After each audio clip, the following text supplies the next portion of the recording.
আমি হচ্ছে খিলক্ষেত হচ্ছে আমার বাসা। ওখানেই আমার দাদা বাড়িও ওখানে, আমার নানা বাড়িও ওখানে। আমি মূলত আমার নানা বাসায় বড় হই, পাশাপাশি দাদা বাসাও, মানে দুই জায়গায় মিলেই আমি বড় হই। আমি বুঝার পরেই আমার বাবাকে দেখছি যে সে নামাজ পড়ে, কোনো কাজ করে না, শুধু মসজিদেই থাকে, নামাজ পড়ে। মসজিদের মুয়াজ্জিন বললেই হয়। আমরা হচ্ছে 3 বোন 1 ভাই, আমি সবার ছোট। আমার বড় হচ্ছে আমার ভাই, তারপর 2 বোন। তো আমি যে বাসায় বড় হয়েছি সেই বাসায় হচ্ছে আমার খালা নানু এরাই। আমি হচ্ছে ছোট খালার সাথে একটা বেকারিতে যাই কেক কেনার জন্য। তো তখন ওইখানে আমাকে ওই বেকারিতে একটা লোক দেখে পছন্দ করার পরে হচ্ছে সে আমার বাড়ির ঠিকানা বের করে, আমি কোন স্কুলে পড়ি এগুলা জানার পর হচ্ছে আমার সাথেই কথা বলে, কিন্তু আমার একটা বোনের মাধ্যমে। আমার তো তখন ফোন ছিল না, তো ওই বোনের নাম্বারে কথা বলে। আমি একদিন বলার পরে বলতেছে যে তোমার গার্জিয়ানকে, আমি তোমার গার্জিয়ানের সাথে কথা বলবো। ভাবছি কি আর কথা বলবে, আমি ছোট, মানে আমার হচ্ছে বড় বোন আছে, কি আর কথা বলতে পারে। তো আমি হচ্ছে একদিন বললাম যে আসেন আপনি, মানে আমাদের বাসার পাশে একটা জায়গা আছে, ওইখানে আসতে বললাম। ওখানে একটা পার্ক আছে, পার্কে আসতে বললাম। বলার পরে আমার বড় খালাকে নিয়ে গেলাম, আর ওই জাস্ত বোনটাকে নিয়ে গেলাম। নেওয়ার পরে উনি সরাসরি আমার খালাকে বললো যে ওরে ভাল লাগে, আমি ওরে বিয়ে করতে চাই। তো আমার খালা বললো যে তাহলে তোমার হচ্ছে ফ্যামিলি নিয়ে আসো। পরে বলতেছে নিয়ে আসবো, কিন্তু ও তো ছোট, আর ওরও তো আমি হচ্ছে যে আমাকে আসলে বিয়ে করতে আসছে সে হচ্ছে বিএসসি ইঞ্জিনিয়ারিং কমপ্লিট করা। আমার থেকে সে 17-18 বছরের সিনিয়র হবে। তো আমার খালা আসলে ওনাকে দেখে পছন্দ করে নাই। জানি না ওনাদের মাথায় তখন কি ছিল, কি ভাইবা ওই ছেলেকে বলছে যে আচ্ছা তোমার সাথে বিয়ে দেব। তো আমি এই কথা শুনে আমি হচ্ছে একটু পাগলামি করছিলাম, বাসা থেকে পালাইতে চাইছিলাম নিচে একা একা। অথচ যার সাথে হচ্ছে আমার রিলেশন, মানে আমি রিলেশন করতে চাই বা যাকে আমি পছন্দ করি, সে জানেই না যে আমি একটা মেয়ে আছি যে তাকে আমি পছন্দ করি বা কিছু একটা। তারপর হচ্ছে খালা রাজি হয়ে গেছে, বড় খালা বিশেষ করে সে রাজি হয়ে গেছে। তার ব্যাকগ্রাউন্ড শুনে বেশিরভাগ রাজি হয়েছে, তাকে দেখে না। তারপর হচ্ছে আমার মা বাবাকে ওরকম ভাবে জানায় না, উনি ওনার নাম্বার নিয়েছে, ওনারা যোগাযোগ করতো, কথা বলতো। তো আমি এই ঘটনার 7 দিন পর হচ্ছে আমি চিন্তা করলাম যে আমি কাপড় চোপড় নিয়ে পালায় যাব। তো আমি ওরকম পরিকল্পনা করেছিও, সবকিছু নেওয়া টেওয়া হয়েছে। তো আমি যাওয়ার আগে আমি আমার একটা খালাতো বোনকে বলছি আমাকে তুই হেল্প করবি, আমি তো বিয়ে করব না, তো আমি তো একজনকে পছন্দ করি, তুই তো জানাস। আমার খালাতো বোনটা বলতেছে ও বেশি বড় না, ও হচ্ছে আমি আসলে ওই সময় কানাকাটি করে ওরা বলছে ও একটা ছেলের সাথে রিলেশন করে। তো এটা বুঝে, ও জানে না যে আমি যে আসলে রিলেশনই করি নাই, যাকে ভালোবাসি বা যার কাছে যাইতে চাইতেছে সেই জানে না। আমি ওর হেল্প নিলাম যে আমি চলে যাব। আমি হচ্ছে কাপড় চাপড় বলতে একটা বোরকা একটা ব্যাগে নিয়েছি, যে বোরকা পরে গেলে আমাকে কেউ দেখবে না, কেউ ধরবে না। ওই ব্যাগটা নিয়ে আমি যখন বের হই, ওরে তো বললামই, যা সকালবেলা ওকে বললাম আমি রাতে বেরোবো। তো ওকে বলার পর ও যায় আমার ভাবির কাছে বলে দিছে, সেটা আমি জানতাম না। পরে আমি যাওয়ার সময় আমি নানুর বাসা থেকে পালাবো, তখন হচ্ছে আমি যাওয়ার সময় আমার ভাবি চলে আসছে, আমার মেজু বোনকে নিয়ে চলে আসছে। পরে বলতেছে, মানে আমি যে জায়গায় ব্যাগটা রাখছি সেটা তো শুধু আমার জানার কথা, আমার খালাতো বোনের জানার কথা। তো ভাবি আইসা ওই ব্যাগটা ধরে ফেলার পরে মানে আইসাই ব্যাগটা ধরে বলতেছে এটা বোরকা এখানে কেন, কই যাচ্ছ তুমি? আমি বলছি আমি তো কোথাও যাবো না, ব্যাগ মানে বোরকাটা ভরে রাখছি, এটা আসলে চাপাইতে হবে। পরে বলতেছে আচ্ছা। পরে ওই টাইমটায় হচ্ছে আমাকে ভাবি বলতেছে আসলে তোমার সাথে কথা আছে। ভাবি আসলে সবাইকে জানাই দিছে যে আমি আসলে পালাইতেছি। সবাই বলতে এখন আমার বাবা তো নাই, আছে মসজিদেই থাকে বেশি, বাসায় খুব কম থাকে। তো আমার মেজো বোন, বড় খালা, ওরা আমাকে অনেক চেপে ধরছে। পরে আমি ওদেরকে পুরো ঘটনাটা, ওরা বলতেছে যে তোমাকে আমরা বিয়ে দিব, ছেলেকে ডাকো, ছেলে আসুক, ছেলে আসলে ছেলের কাছে আমরা তোমাকে তুলে দেব। কিন্তু তার আগে চিন্তা করো যে তোমার একটা বড় বোন আছে, আর দেখতে হবে তুমি আসলে ছেলেটা তোমাকে কতটা ভালোবাসে, আসলে ভালোবাসে কিনা, ধরো ফোন দাও। তো আমি বলছি আমি তো নাম্বার জানি না। পরে বলতেছি তাহলে কেমন ভালোবাসা, তুমি নাম্বার জানো, তুমি কি ওর সাথে কথা বলে না? আমি বলছি না, ওনার সাথে আমার কোনো কথাই হয় না, আমি আজকে পালায় যায় ওনার সাথে কথা বলবো যে আমি ওনার জন্য পালায় আসছি। তারপর বলতে মানে সবার মাথায় হাত, সবাই অবাক যে এটা কেমন ভালোবাসা, যে হচ্ছে পালায় যাইতেছে, যার সাথে পালায় যেতেছে সেই জানে না। তো সবাই একটু মানে প্রথমে হচ্ছে অনেক রাগ দেখাইলো, তারপরে একটু মজা করলো, পরে হচ্ছে ডিসিশন নিল যে আমাকে রাখা যাবে না এইভাবে, ওই ছেলের কাছে বিয়ে দিতে হবে। তো আমার বড় খালা আগে ওনার সাথে কি কথা বলছে আমি জানি না। তো ওনাকে ওদিন রাতে ফোন দিয়ে বলতেছে যে এটা হচ্ছে সেপ্টেম্বরের দিকের কাহিনী, সেপ্টেম্বরের 19 তারিখ ওনাকে রাতে ফোন দিয়ে বলতেছে যে হচ্ছে তুমি কি মানে জান্নাতকে সত্যিই বিয়ে করতে চাও? উনি কি বলছে আমি জানি না, যদি এখন তুমি তোমার ফ্যামিলি নিয়ে আসো আর তুমি আসো, কিন্তু বিয়েটা এরকম ভাবে হবে যে কেউ জানবে না, তুমি, আমি আর হচ্ছে ও আর ওর মেজো বোন জানবে, আর কেউ জানবে না। তুমি তোমার মতো থাকবে, ও ওর মতো থাকবে, ওর মেজো বোনের জন্য একটা ভালো ছেলে দেখবো, দেখে তারপরে হচ্ছে দুজনকে একসাথে দিয়ে দেব। তারপর রাত শেষ হলো, সকালে আমি হচ্ছে মানে আমি বিশ্বাস করতে পারি না যে আসলে ওই দিনটা আমার আসলে বিয়ে বা কিছু একটা। কেউই জানে না, আমার ছোট খালা জানে না, আমার ছোট খালা তো আমার ভরণ পোষণ সবই দিয়েছে। ছোট খালা জানে না, নানু জানে না, মা জানে না, বাবা জানে না, কেউ জানে না, ভাই জানে না। ভাবি বিয়ের ব্যাপারটা জানতো না, ভাবি হয়তো ওই যে আটকানোর ব্যাপারটা এতটুকু, উনি চলে গেছে, ওনার ছোট বাচ্চা আছে বাসায় চলে গেছে। তো সকালবেলা হচ্ছে শুধু আমাকে হচ্ছে আমার বড় খালা তারা দিচ্ছে যে এক জায়গায় যাইতে হবে, রেডি হও। তো রেডি হলাম, বোরকা টোরকা পরলাম, আমি, আমার একটা খালাতো বোন, তার সাথে গেলাম।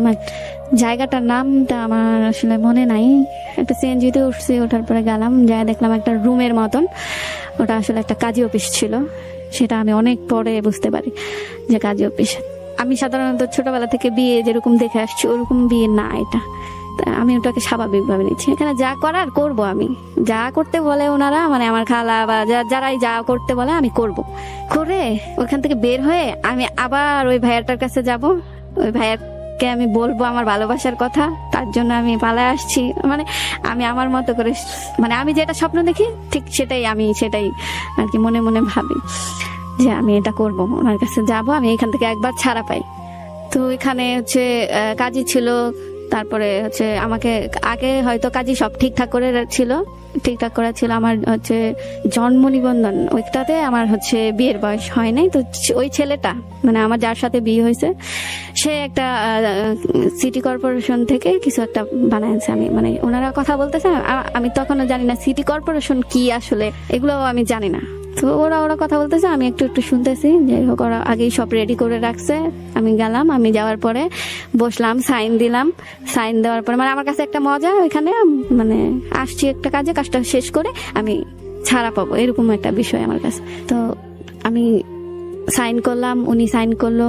তারপরে কি কাবিননামা এইসব ওনাদের ব্যাপারগুলো ওনারা নিয়ে কথা বলতেছে। ওনার কতগুলো বন্ধু ছিল, ওরা হাসাহাসি মাঝে মাঝে করতেছে। আর আমি শুধু চিন্তায় আছি যে আমি কখন বেরোবো, কখন আমি যমুনাতে যাবো ওই ভাইয়াটার কাছে। তারপর শেষ হলো, বিয়ের কাহিনী শেষ। খালা আমাকে নিয়ে আমার বাসায় চলে আসলো, ওর হয়ে গেল, মানে আমার বিয়ে হয়ে গেল। বিয়ে হয়ে যাওয়ার পরে সে যখন আমাদের বাসায় আসে আমি অনেক পাগলামি করি, এটা সেটা। তখন আমাকে আমার নানু বাসা থেকে আমার বাসায় পাঠায় দেওয়া হয়। পাঠায় দেওয়ার পরে আমার বাবা ও বিষয়টা জানে, আমার বাবা জানতো না, বাবারে জানাই নাই, কারণ এটা একটা অশান্তি হইতে পারে, কারণ আমি হচ্ছে ছোট মেয়ে, সেজন্য আমার বাবাকে আর জানাই নাই। আমার মা জানতো। আর আমার বাবা যখন বাসায় থাকতো না তখন হচ্ছে যে উনি আসতো আমাদের বাসায় আসলে আমি নানান ধরনের চিল্লাচিল্লি, মানে অনেক খারাপ ব্যবহার করতাম তার সাথে। মানে এমনকি তাকে আমি বুড়া বেটা বলে বকতাম। সে আমাকে অনেক আদর করতো। আমাদের বাসায় যখনই আসতো আমার জন্য চকলেট নিয়ে আসতো। আমি অনেক মানে বাজে ব্যবহার করতাম তার সাথে। এভাবে হচ্ছে 3 মাস চলে যায়। আমি বাসা থেকে বেরোতে পারি না। লেখাপড়া আমি ইচ্ছা করেই করি না। আমার ছোটবেলা থেকে লেখাপড়া ভাল লাগতো না, একটুও ভাল লাগতো না। লেখাপড়া ছাড়াই আমার হচ্ছে ফ্যাশন ডিজাইনার হয়ে যেতে মন চাইতো, তারপরে হচ্ছে আরজে হয়ে যেতে মন চাইতো। আমি অনেক রেডিও শুনতাম ছোটবেলা থেকে, রেডিওতে, কোনো মোবাইলে না। কিন্তু লেখাপড়া করতে মন চাইতো না। তো সে আমাকে বলতো যে মানে আমার মাকে বলতো সে বিএসসি ইঞ্জিনিয়ার, আমার তো একটু হলেও লেখাপড়া করতে হবে। তো মারে চাপ দিত, আমার মা আমাকে চাপ দিত স্কুলে যাওয়ার জন্য, কিন্তু আমার যাইতে ইচ্ছা করতো না। কারণ আমার মাথায় একটু একটু চলে আসতেছিল যে আমি একটা বিবাহিত মানুষ হয়ে গেছি, যে আমার বিয়ে হয়েছে। আমি কোথাও গেলে আমাকে জিজ্ঞেস করতো কি 3 মাস পরে একটা ছেলে যদি কারো বাসায় কন্টিনিউ আসতে থাকে, অজানা নাই আসলে, সবকিছুই সবাই জানি হয়ে গেছে। ওই বাসা থেকে ওনার ভাই বোন আসতো আমাকে দেখার জন্য, ফোনে কথা বলতাম, বা কোথাও যাওয়ার হলে আমাকে বলতো রেডি হয়ে বের হও, বা একজন আইসা আমাকে নিয়ে যাইতো। তো সবার মোটামুটি জানা হয়ে গেছে। তো আত্মীয় স্বজন জানতো কিছু কিছু, তারা যখন জিজ্ঞেস করতো কিরে কেমন আছিস, ভালো, তো জামাই কেমন আছে, শ্বশুর বাড়ি কবে যাবি, তখন আমার মাথাটা আউলাই যেত যে আসলে কি হইলো আমার সাথে, মানে কেমন বিয়ে, মানুষের কত আনন্দ করে তারপরে হচ্ছে কি গান বাজনা করে বিয়ে হয়, আর আমার কেন এরকম বিয়ে হলো। আর আমি তো বিয়ে ওনাকে করতে চাই নাই। তো আমি তো ওনাকে মানি না, আমি অনেকবার ওনাকে বলছি আমি আপনাকে মানি না, আপনি হচ্ছে বুড়া বেটা, আমি মানি না, আমার ক্যান্সার। অনেক মানে আমি মানে আমার ওই সময়ের মানে মনের মধ্যে যা আসতো যে আমার তো ক্যান্সার হয়েছে, আমি তো বেশি দিন বাঁচবো না, আমাকে আপনি ছাইরা দেন, এই সেই অনেক কথা বলতাম ওনাকে। তো উনি তো বুঝতো ম্যাচুর একটা মানুষ, তো উনিও হাসতো, হাসা উড়াই দিত। আসতো আমাদের বাসায়, আইসা সবার সাথে আড্ডা টাড্ডা দিত। আমার কাছে যখন আসতো তখনই মাইর খাইতো, মানে হয় চায়ের কাপ দিয়ে দিলাম মারতাম, নাহলে গরম চা ডাইলা দিতাম, শরীরে লাথি মারতাম, মানে অনেক রুড ব্যবহার করতাম। তো একটা সময় আমি জানি না কি হইলো, মানে সে একদিন আমাদের বাসায় আসলো। আমি আসলে এই কথাটা কিভাবে বলবো আমি বুঝতে পারতেছি না। আমি জানি না ওই দিন রাতে আমার কি হয়েছিল, আমার কোনো সেন্স ছিল না। আমি শুধু এতটুকু মনে আছে যে একসাথে বসে আমি সবার সাথে খাবার খাইতেছিলাম। সে রাতে আসছিল, এর আগে কখনো রাতে আমাদের বাসায় আসে নাই। তো আমরা বসে সবাই, ভাবি, আমি, আমার মেজো বোন, তো বড় বোন আসছিল, ওর বেবি হবে, ও গ্রামে ওর বিয়ে হয়েছে, তো সেজন্য ও হচ্ছে বেবির জন্য ঢাকায় আসছিল, ও বাসায় ছিল। সবাই আমরা বাড়ি বড় অনেক মানুষ, অনেক। তো তার মধ্যে খাইতে বসছি, উনি আমাদের বাসার জামাই, তো আসছে, ওর রান্না টান্না করছে, তো সবাই একসাথে বসে খাইছি, সেও খাইছে। আমি জানতাম যে প্রতিদিনের মতো সে আসবে, খাবে, খেয়ে চলে যাবে। তো খাওয়া দাওয়া শেষ, সবাই আড্ডা দিচ্ছি, সে যাচ্ছে না। মানে অনেক সময় হচ্ছে ঘরের ভিতর সবাই আছি, ধাম করে দেখি কেউ নাই, শুধু সে আর আমি, এরকম একটা বিষয়। তখনই আমি চিল্লি মানে বিরক্তিকর যে একটা বিষয়, ওটা প্রকাশ করতাম। আবার সবাই চলে আসতো, কারণ আমাদের ওদিকটা একটু গণবসতি হচ্ছে, একটু গ্রাম। যখনকার কথা বলতেছি তখন একটু গ্রামই ছিল। তো চিল্লাচিল্লি করলে রাতের বেলা এটা বিষয়টা খারাপ না, তো সেজন্য আবার সবাই চলে আসতে হয়। তো একসময় অনেক রাত হয়ে গেছে, আমার সাথে চালাকি, আমার সাথে কোনো কিছুতেই কেউ পারতেছে না। ভাবি আসলো, ভাবি আইসা বললো যে আমার একটা অভ্যাস আছে, আমি হচ্ছে রাতের বেলায় দুধ খাইতাম। ভাবি দুধ দিয়ে বললো খাও, খায়া যাও, ঘুমায় থাকো গা তাইলে। আর হচ্ছে যে ওনার কথা বলতেছে যে ভাইয়াও চলে যাবে, এদিক দিয়ে তুমি যাও। তো আমি ওইটা খাইলাম, খাওয়ার পরে আমি ঘুম পাইছি, ঘুমাই গেছি। তারপর সকাল হওয়ার পর দেখি সেও যায় নাই, বাসায় আছে। তো যাই হোক, আমি ওই দিন ডিসিশন নিলাম সকালে উঠে যে এর মধ্যে আমার সহপাঠী অনেকেই আমার কাছে আসছে, কিরে তুই স্কুলে যাবি না, তোরে ছাড়া ভাল লাগে না। কিন্তু কারো কথা আমার ভাল লাগে নাই। তখন আমার কারো কথা ভাল লাগে না, না মার কথা, না সহপাঠীদের কথা, কারো কথা ভাল লাগে না। মনে হলো যে আমি একটা অন্য একটা মানুষ, অন্য প্রাণী হয়ে গেছি। নিজের ইচ্ছার বিরুদ্ধে কিছু ভুলভাল কিছু। সকালে আমি ডিসিশন নিলাম আমি স্কুলে যাব। ততদিনে আমার হচ্ছে ফাইনাল এক্সাম চলে আসছে। আমি ডিসিশন নিলাম আমি স্কুলে যাব। তো সবাই বলতেছে তাহলে তো আবার নতুন করে ভর্তি হতে হবে, কারণ আমি হচ্ছে দ্বিতীয় মেয়াদি পরীক্ষা মেবি আমি দেই নাই। তো আমি বলছি যে আমি যাই, আমি আমার ম্যাম স্যারদের সাথে কথা বলি, দেখি। স্কুলে গেলাম, কিন্তু আমার স্কুলের প্রতি কোনো মন নাই, কিছু নাই। মানে স্কুল দেখা আমার আরো বেশি খারাপ লাগতেছিল যে আমি আরো আগে আসলাম না, কেন আসলাম না, স্কুলের প্রতি কেন আমার রাগ ছিল, জিত ছিল। তারপর আমার একটা টিচার ছিল, অনেক ফেভারিট টিচার, বাংলা ক্লাস করাইতো। সে আমাকে অনেক ভালোবাসতো, অনেক বুঝাইতো।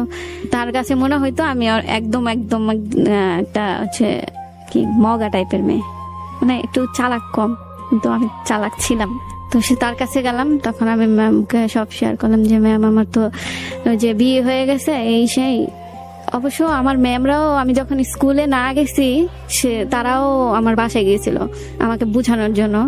তখন আমার ম্যামদের হচ্ছে আমার ফ্যামিলি বলে নাই যে আমাকে বিয়ে দিয়ে দিয়েছে, বা আমাকে বলতে দেয় না। আমি বলছি যে আমি যাব না, আমার ভাল লাগে না পড়ালেখা।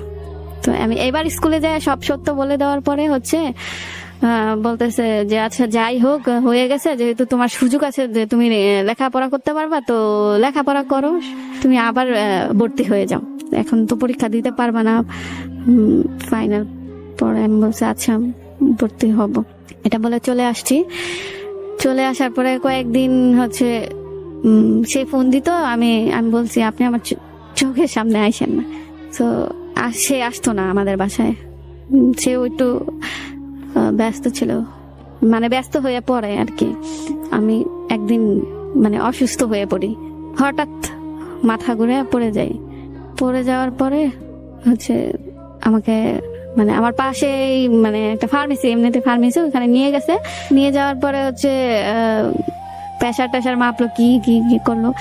পরে বলতেছে যে ওর কি বিয়ে হয়েছে। পরে বলতেছে আমার সাথে ছিল মনে হয় আমার বড় বোন ছিল, বড় বোনকে জিজ্ঞেস করছে ওর কি বিয়ে হয়েছে। বলতেছে হ্যাঁ বিয়ে হয়েছে। বলতেছে যে একটা টেস্ট করেন দেখেন। পরে হচ্ছে আমি এইসব টেস্ট করাতে রাজি হই না। মোটামুটি বাসায় আমাকে নিয়ে একটা অশান্তি, মানে আমার একটা বড় ভাই আছে, মানে ও এই যে এইসব বিয়ে টিয়েটা অ্যাকসেপ্ট করতে পারে না, যে এটা আসলে কেমন হইলো ঘটনা, কি এমন কি লেগা, ও কি বেশি হয়ে গেছিল, ও কি বেশি পাগলামি করতেছিল, ওইটা কি আসলে ঘটনাটা আমরা খুঁজে দেখতে পারতাম। মানে আমাকে নিয়ে প্রায় বাসায় মানে প্রতিদিন একটা ঝগড়া হইতোই আমারে নিয়ে।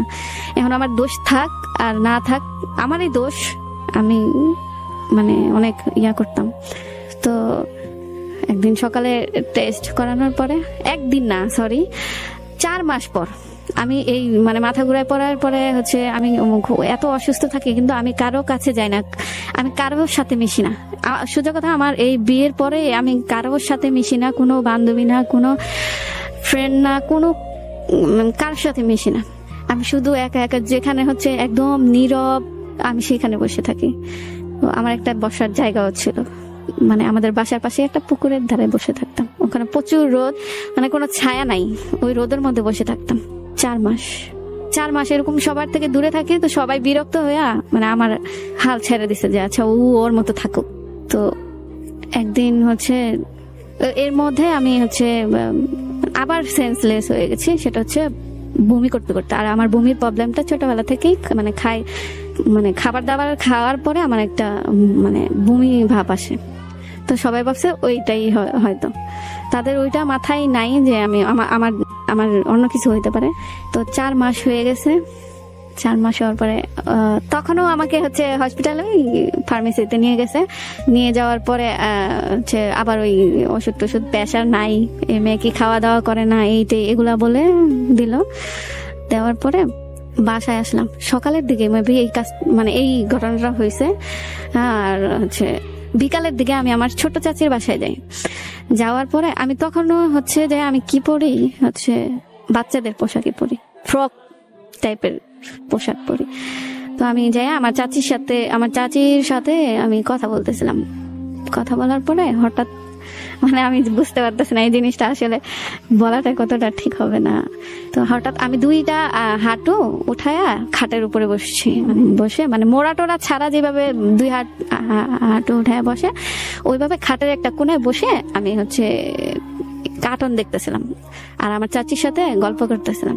তো চাচিও কি যেন একটা কাজ করতেছিল, তো আমি ওই হাঁটু উঠে বসার পরে আমার পেটের মানে বাম সাইডে মনে হলো যে মানে নাড়াচাড়া দেওয়া উঠলো। আমি লাফ মারা বলতেছি, চাচি আমার এখানে কি যেন একটা মানে নড়াচড়া করতেছে, একটু দেখবেন আপনি। মানে ওইটাই মনে হয় ওদিনই মনে হয় ফার্স্ট নড়াচড়া করছে। তো আমার চাচি তো হাইসা দিয়ে বলতেছে কি কস, আমি বলতেছি হ্যাঁ নড়াচড়া করতেছে। পরে আমি আপনি দেখেন। পরে সে হাত দিছে, মানে মনে হইতেছে উনি বলতেছেন যে হ্যাঁ ঠিকই তো। এই মানে আমিও টার পাইতেছি যে হার্টবিটের একটা মানে ধুক প্রথমে নড়াচড়া একটা জোরে সোরে, তারপর হচ্ছে একটা যখন আমি দাঁড়ায় পড়লাম তখন ধুক এরকম মনে হচ্ছে যে ভিতর থেকে এরকম কিছু ফিল করতেছে আমি।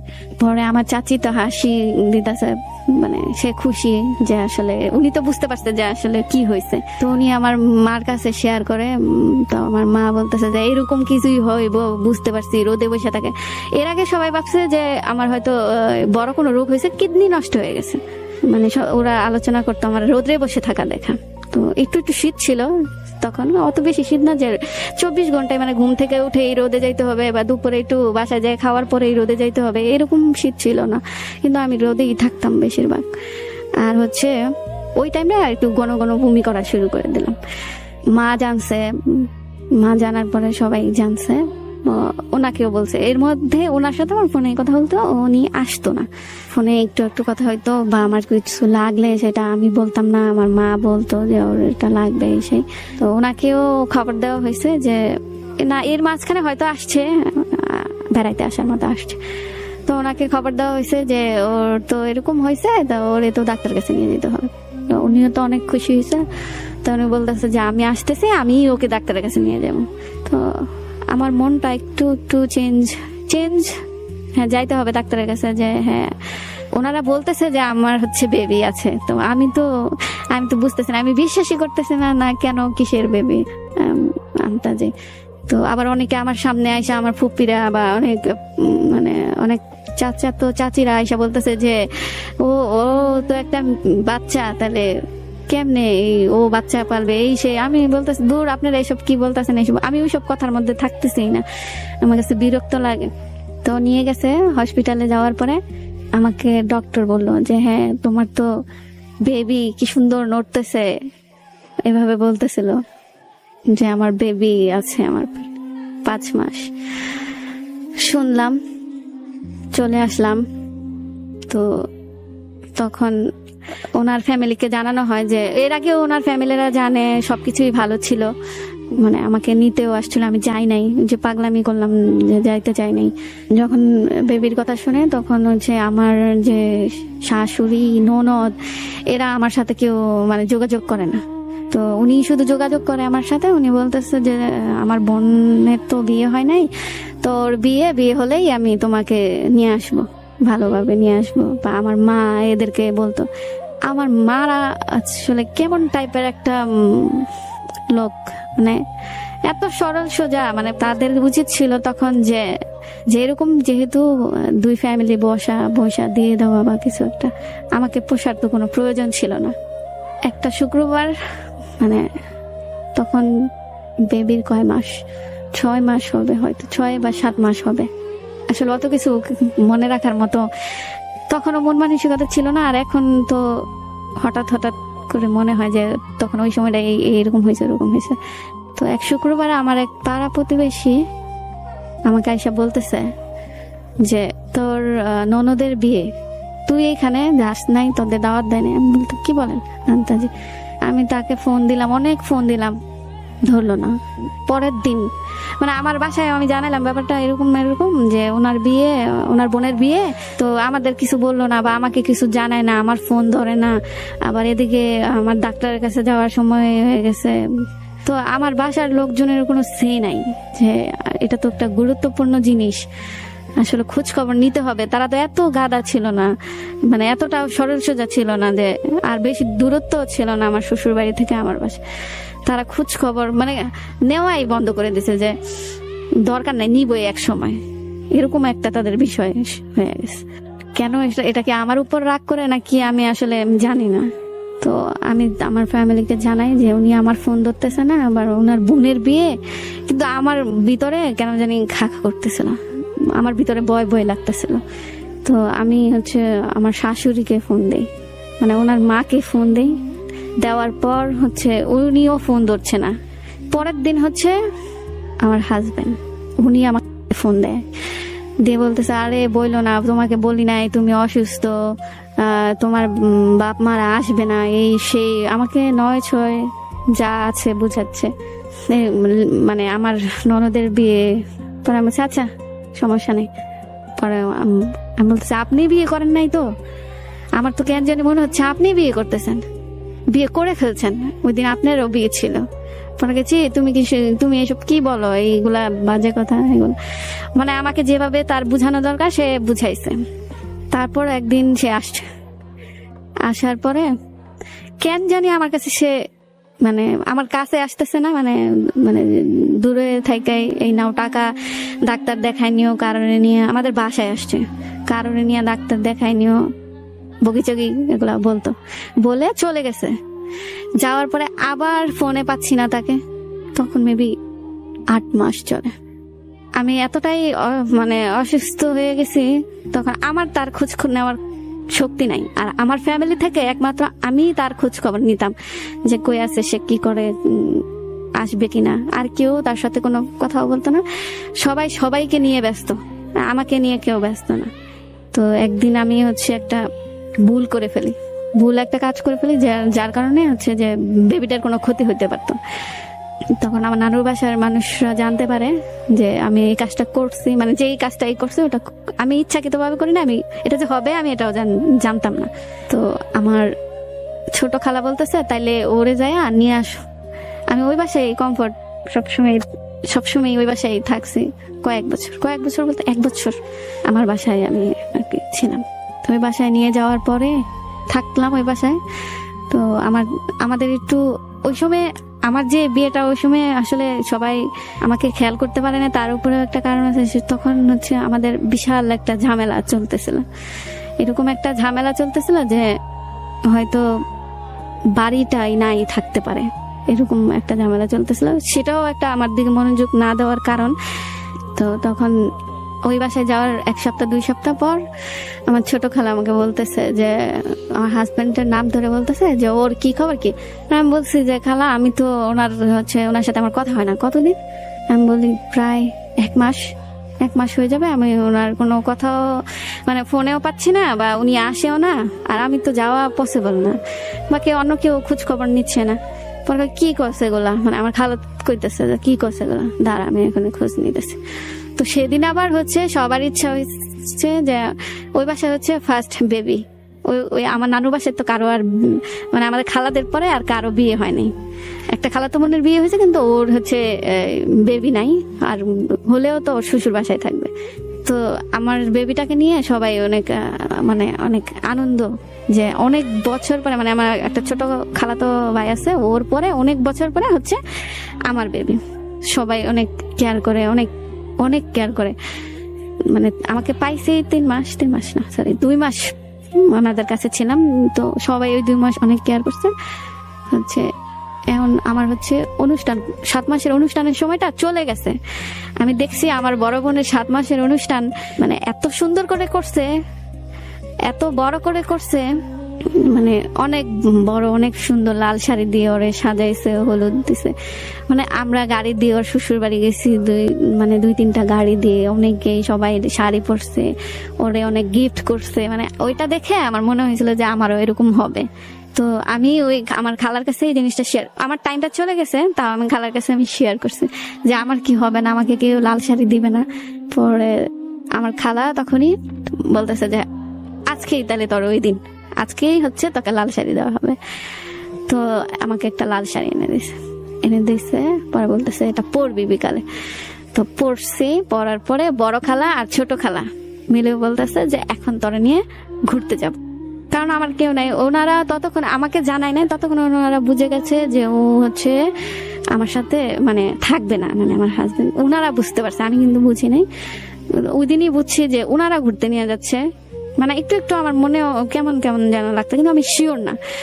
তো ওনারা আমাকে নিয়ে ঘুরতে গেছে, মানে ঘুরায় টুরায় আনছে। রাতে তারা সবাই বসার পরে কথা টথা বলতেছিল। আমার সেই মুহূর্তে ওগুলা নিয়ে ভাবার কোনো মানে মন মানসিকতা ছিল না, কারণ আমার শরীরটা ডাবল হয়েছিল। মানে এতটা কষ্ট, মানে মা হওয়া। তারপর হচ্ছে সকালে আমার মা, আমার ছোট খালা আর আমার একটা ফুফাতো ভাই মিলে ওর মার কাছে গেছে। যাওয়ার পর বলতেছে এরকম এরকম হয়েছে, আপনার এখান থেকে এখানে কোনো খোঁজ খবর নেন না। মানে কি ব্যাপারটা কি বুঝলাম না। সব দায়ভার কি আমাদের? আপনাদের তো দায়ভার আছে না, খোঁজ খবর নিবেন না? আপনাদের বংশের প্রথম সন্তান আসতেছে, আপনার কোনো সে নাই। তো উনি তো বলতেছে এইসব কথা তো দোকানে, ওদের আবার একটা দোকান আছে, তো দোকানে বলা যায় না। তাও আপনারা যেহেতু আসছেন, আপনাদের বলি যে আমার ছেলে তো বিয়ে করছে, তাই না? আমি তো ছিলাম না, ছেলে দেখে বিয়ে দিয়ে দিয়েছেন। যতটা অপমানিত হওয়ার আমার খালারা হয়েছে, সে করছে, আমার খালারা আমার মারা হয়েছে, ঠিক আছে। তারপরে হচ্ছে আমার ছেলে আপনার মেয়ের সাথে থাকবে না। কেন থাকবে না? হচ্ছে তার ভিতরে হচ্ছে অনেক বাচ্চামি, এই সেই। পরে বলতেছে বাচ্চামি, এখন তো সে বড় হয়েছে, এখন তো তার বেবি হবে, সে মা হবে, ও এখন তো সে অনেক কিছু বুঝে, সে তো এখন আপনাদের বাসায় আসতে চায়, আগে আসতে চায় না, এখন আসতে চায়। পরে বলতেছে তাহলে ওর হাজবেন্ডকে ও খুঁজে বের করুক, খুঁজে বের করে চলে আসুক, সমস্যা নাই, কিন্তু আমি এইভাবে রিস্ক নিতে পারবো না, আমি নিব না। তো এগুলা শুনে চলে আসছে। চলে আসার পরে আমি আর আমার মা চলে আসার পরে আমাকে জানাইছে যে এরকম এরকম হয়েছে। আবার আমাকে সান্ত্বনা দিচ্ছে যে তুমি চিন্তা করো না, হয়তো রাগ করছে তোমার আগের ব্যবহারের এইগুলোর জন্য রাগ করছে, ঠিক হয়ে যাবে। এটা ঠিক হবার না তারা জানে, বাট আমি জানি না। তো অনেকদিন না 15 দিন পরে এই ঘটনা হচ্ছে, আমি আর আমার মা মানে বাজারের দিকে মানে একটা হসপিটালে গেছিলাম।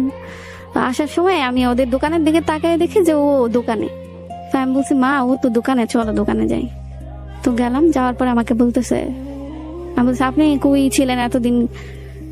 আমার দিকে বড় বড় চোখ করে বলতেছে কে তুমি? আমি বলতেছি আমি কে মানে?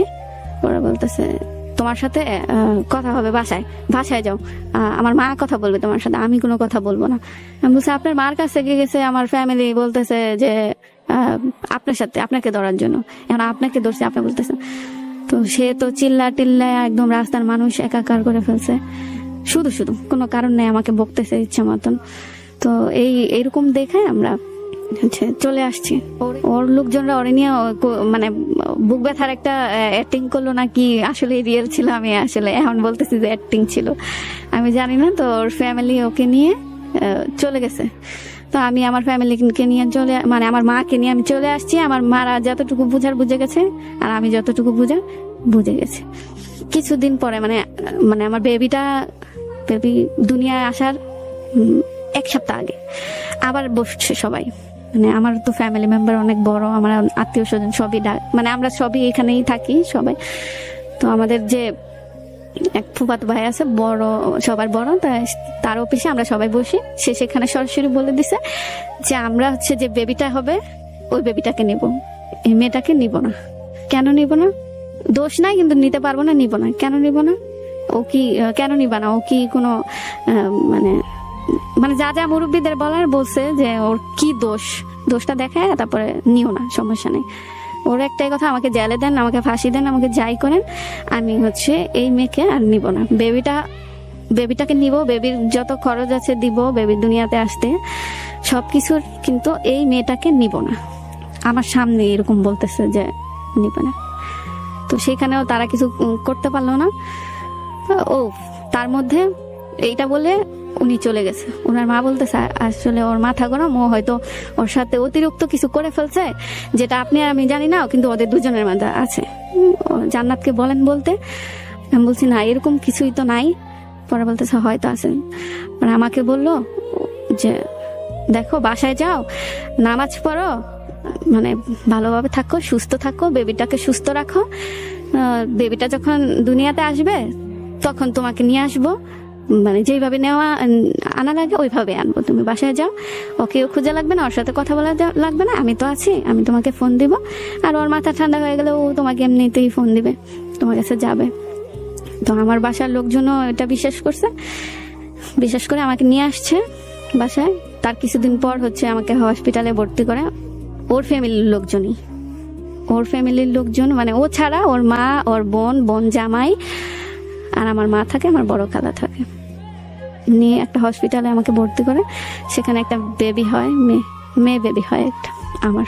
তখনও হাসপাতালে তারা খেলনা, জামা কাপড় ওই এগুলা আপনি যাবি নিয়ে গেছে, নিয়ে যায় বলতেছে যে আচ্ছা তাহলে যেদিন হচ্ছে আমার হাসপাতাল থেকে বাসায় যাওয়ার কথা, তাদের কথা ছিল হাসপাতাল থেকে তাদের বাসায় যাওয়ার কথা, কিন্তু আমাকে হচ্ছে যাইতে হচ্ছে আমার বাসায়। আমার মাকে আবার সেই বুঝছিল যে আচ্ছা আপনার বাসায় নিয়ে যান, ওইখান থেকে আমরা গাড়ি টাড়ি সাজায় টাজায় ওদের দুজনকে নিয়ে আসবো। আমার মা তাই শুনলো, আমাকে আমাদের বাসায় নিয়ে গেছে। আমার নানুর বাসায় নিয়ে যায় না আমার মা, যে ওইখান থেকে মেয়েকে উঠাই দিব, এটা ভালো না, বাসা থেকে উঠাই দিতে হবে। তো আমাকে আমাদের বাসায় নিয়ে গেছে। নিয়ে যাওয়ার পরে 1 সপ্তাহ চলে যায়, ফোন দেয় না, তারাও ফোন দেয় না, কোনো খোঁজ খবর নেয় না, বেবিটারও কোনো খোঁজ খবর নেয় না। তারপরে হচ্ছে 40 দিন হয়। 40 দিনের মাথায় হচ্ছে একটা কাগজ আছে আমাদের বাসায়, 40 দিন বা 2-1 দিন আর কি বেশি হবে।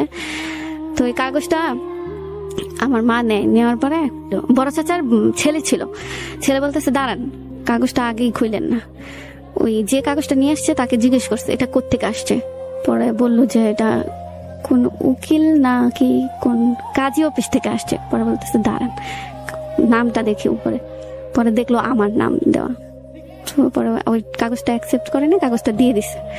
পরে আমার মাকে বুঝালো যে ওরা হচ্ছে ওকে ডিভোর্স দিয়ে দিছে, নিবে না ওকে। তখন বেবির 40 দিন বা একটু বেশি হবে। তখন আমার ফ্যামিলি মানে ওর ফ্যামিলির কাছে গেল না যে এটা আসলে কি করলেন বা কি, এরকম ভাবে যায় নাই। এই বাসা থেকে ফোন দেওয়া হয়েছে, ওরা ফোন ধরে নাই, তাও যাচ্ছে না। এরকম করতে করতে 4 মাস চলে গেছে। ওদের অলরেডি 3টা নোটিশ আমাদের কাছে দেওয়া হয়ে গেছে। আটকা রেখে, মানে এগুলো হয়ে গেছে আগেই, কিন্তু আটকা রেখে আমাদের আর কি, আসলে আমি বুঝি নাই তখন কেমনে কি করছে দিছে। তো আমি জানি আমাদের হয়ে গেছে, ডিভোর্স হয়ে গেছে। তো এখন আমার মা বলতেছে যে তাইলে তো এইভাবে ছেড়ে দেওয়া যায় না। তো আমার দোষ তো ছিল না কোনো, না আমার মেয়ের ছিল না এই বাচ্চাটার কোনো দোষ ছিল। তো আমরা থানায় যে মানে অনেক জায়গায় বসা হয়েছে, তো থানায় লাস্ট বার বসছে সে, সেখানেও বলছে যে তাকে জিজ্ঞেস করা হয়েছিল যে ওর কি কোনো পরকীয়া আছে বা ও কি বাজেভাবে চলাফেরা করে, তোমার কথা শুনে না। সে বলছে না, মানে সে বলতে আমার হাজব্যান্ড, সে বলছে না ওর ভিতরে এরকম কিছুই না, আসলে ওকে আমি চাচ্ছি না। বেবিটা যদি ওরা দিয়ে দেয় বা না, বেবিটা না দিতে হবে না, বেবিটা আমরা নিয়ে। এটা হচ্ছে 15 লাস্টের দিক দিয়ে। ওকে, তারপরে কি হলো শুনি। 15 লাস্টের দিক দিয়ে হচ্ছে বেবিটা ওনারা নিয়ে নিবে। আমাদের নামে একটা মামলা করেছিল, মানে বেবিটা নেওয়ার জন্য। তো আমরা ওইখানে যাওয়ার পরে যে ডিসিশন হয় যে বেবিটা নিয়ে নিবে। তো আমার বাসার সবাই বলছে যে আচ্ছা বেবিটা দিয়ে দিব। তো ওইখানে দেয় নাই, বাসায় আনার 2-3 দিন পর দিয়ে দিয়েছে। দিয়ে দেওয়ার পরে ওনারা নিয়ে গেছে। তো বাসা থেকে এতটুকু সবাই ভাবছিল যে ও কান্নাকাটি করবে, আর আমি তো ওর কাছে বেশি ছিলাম না। আমার নানু ওকে বেশি টেক কেয়ার করছে, আমার নানু আর ওর নানু, এই দুজন ওকে আর কি বেশি টেক কেয়ার করছে। রাতে নিয়ে ঘুমাইতো, মানে যতটুকু করার করতো। আমার কাছে খুব কম ছিল। তো আমাকে, ওর সাথে আমার সম্পর্ক ছিল একটা বন্ধুর মতো, মানে যখন খেলার টাইম তখন ও আমার পাশে, আমি ওর পাশে। তো আমাকে বোঝানো হয়েছে যে যেদিন ওকে নিয়ে যায় ওদিন আমার মা ওকে দিয়ে আসে। আমার মা আমাকে বলতেছে যে ওরে নিয়ে যাব, সকালে নিয়ে যাব, বিকালে দেখবি ওর বাসার লোকেরা দিয়ে দিছে, কান্নাকাটি করবে দিয়ে দিবে। আচ্ছা, তো এতটুকু সময় তো আমি ওকে ছাড়া থাকি, কারণ আমাকে স্কুলে ভর্তি করে দিছে। আবার স্কুলে আমাকে 15 সালে স্কুলে ভর্তি করে দিছে। তো ওকে নিয়ে গেছে, সন্ধ্যা হয়ে গেছে, এখনো দিয়ে জানি। তো এটাও আমার ফ্যামিলি আমাকে সবাই নিয়ে বুঝাইছে যে তোমার এটা মানতেই হবে। হ্যাঁ দেখো, তোমাকে ওরা চায় না, তোমার কোনো কারণ ছিল না, তোমার কোনো দোষ ছিল না তোমাকে না চাওয়ার মধ্যে, তাহলে তুমি ওরে কেন বয়ে বেড়াবা?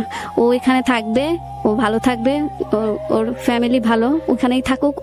ওরে মানে তোমার মেয়েটাকে ওরা বয়ে বেড়াক, তুমি বয়ে বেড়াবা কেন?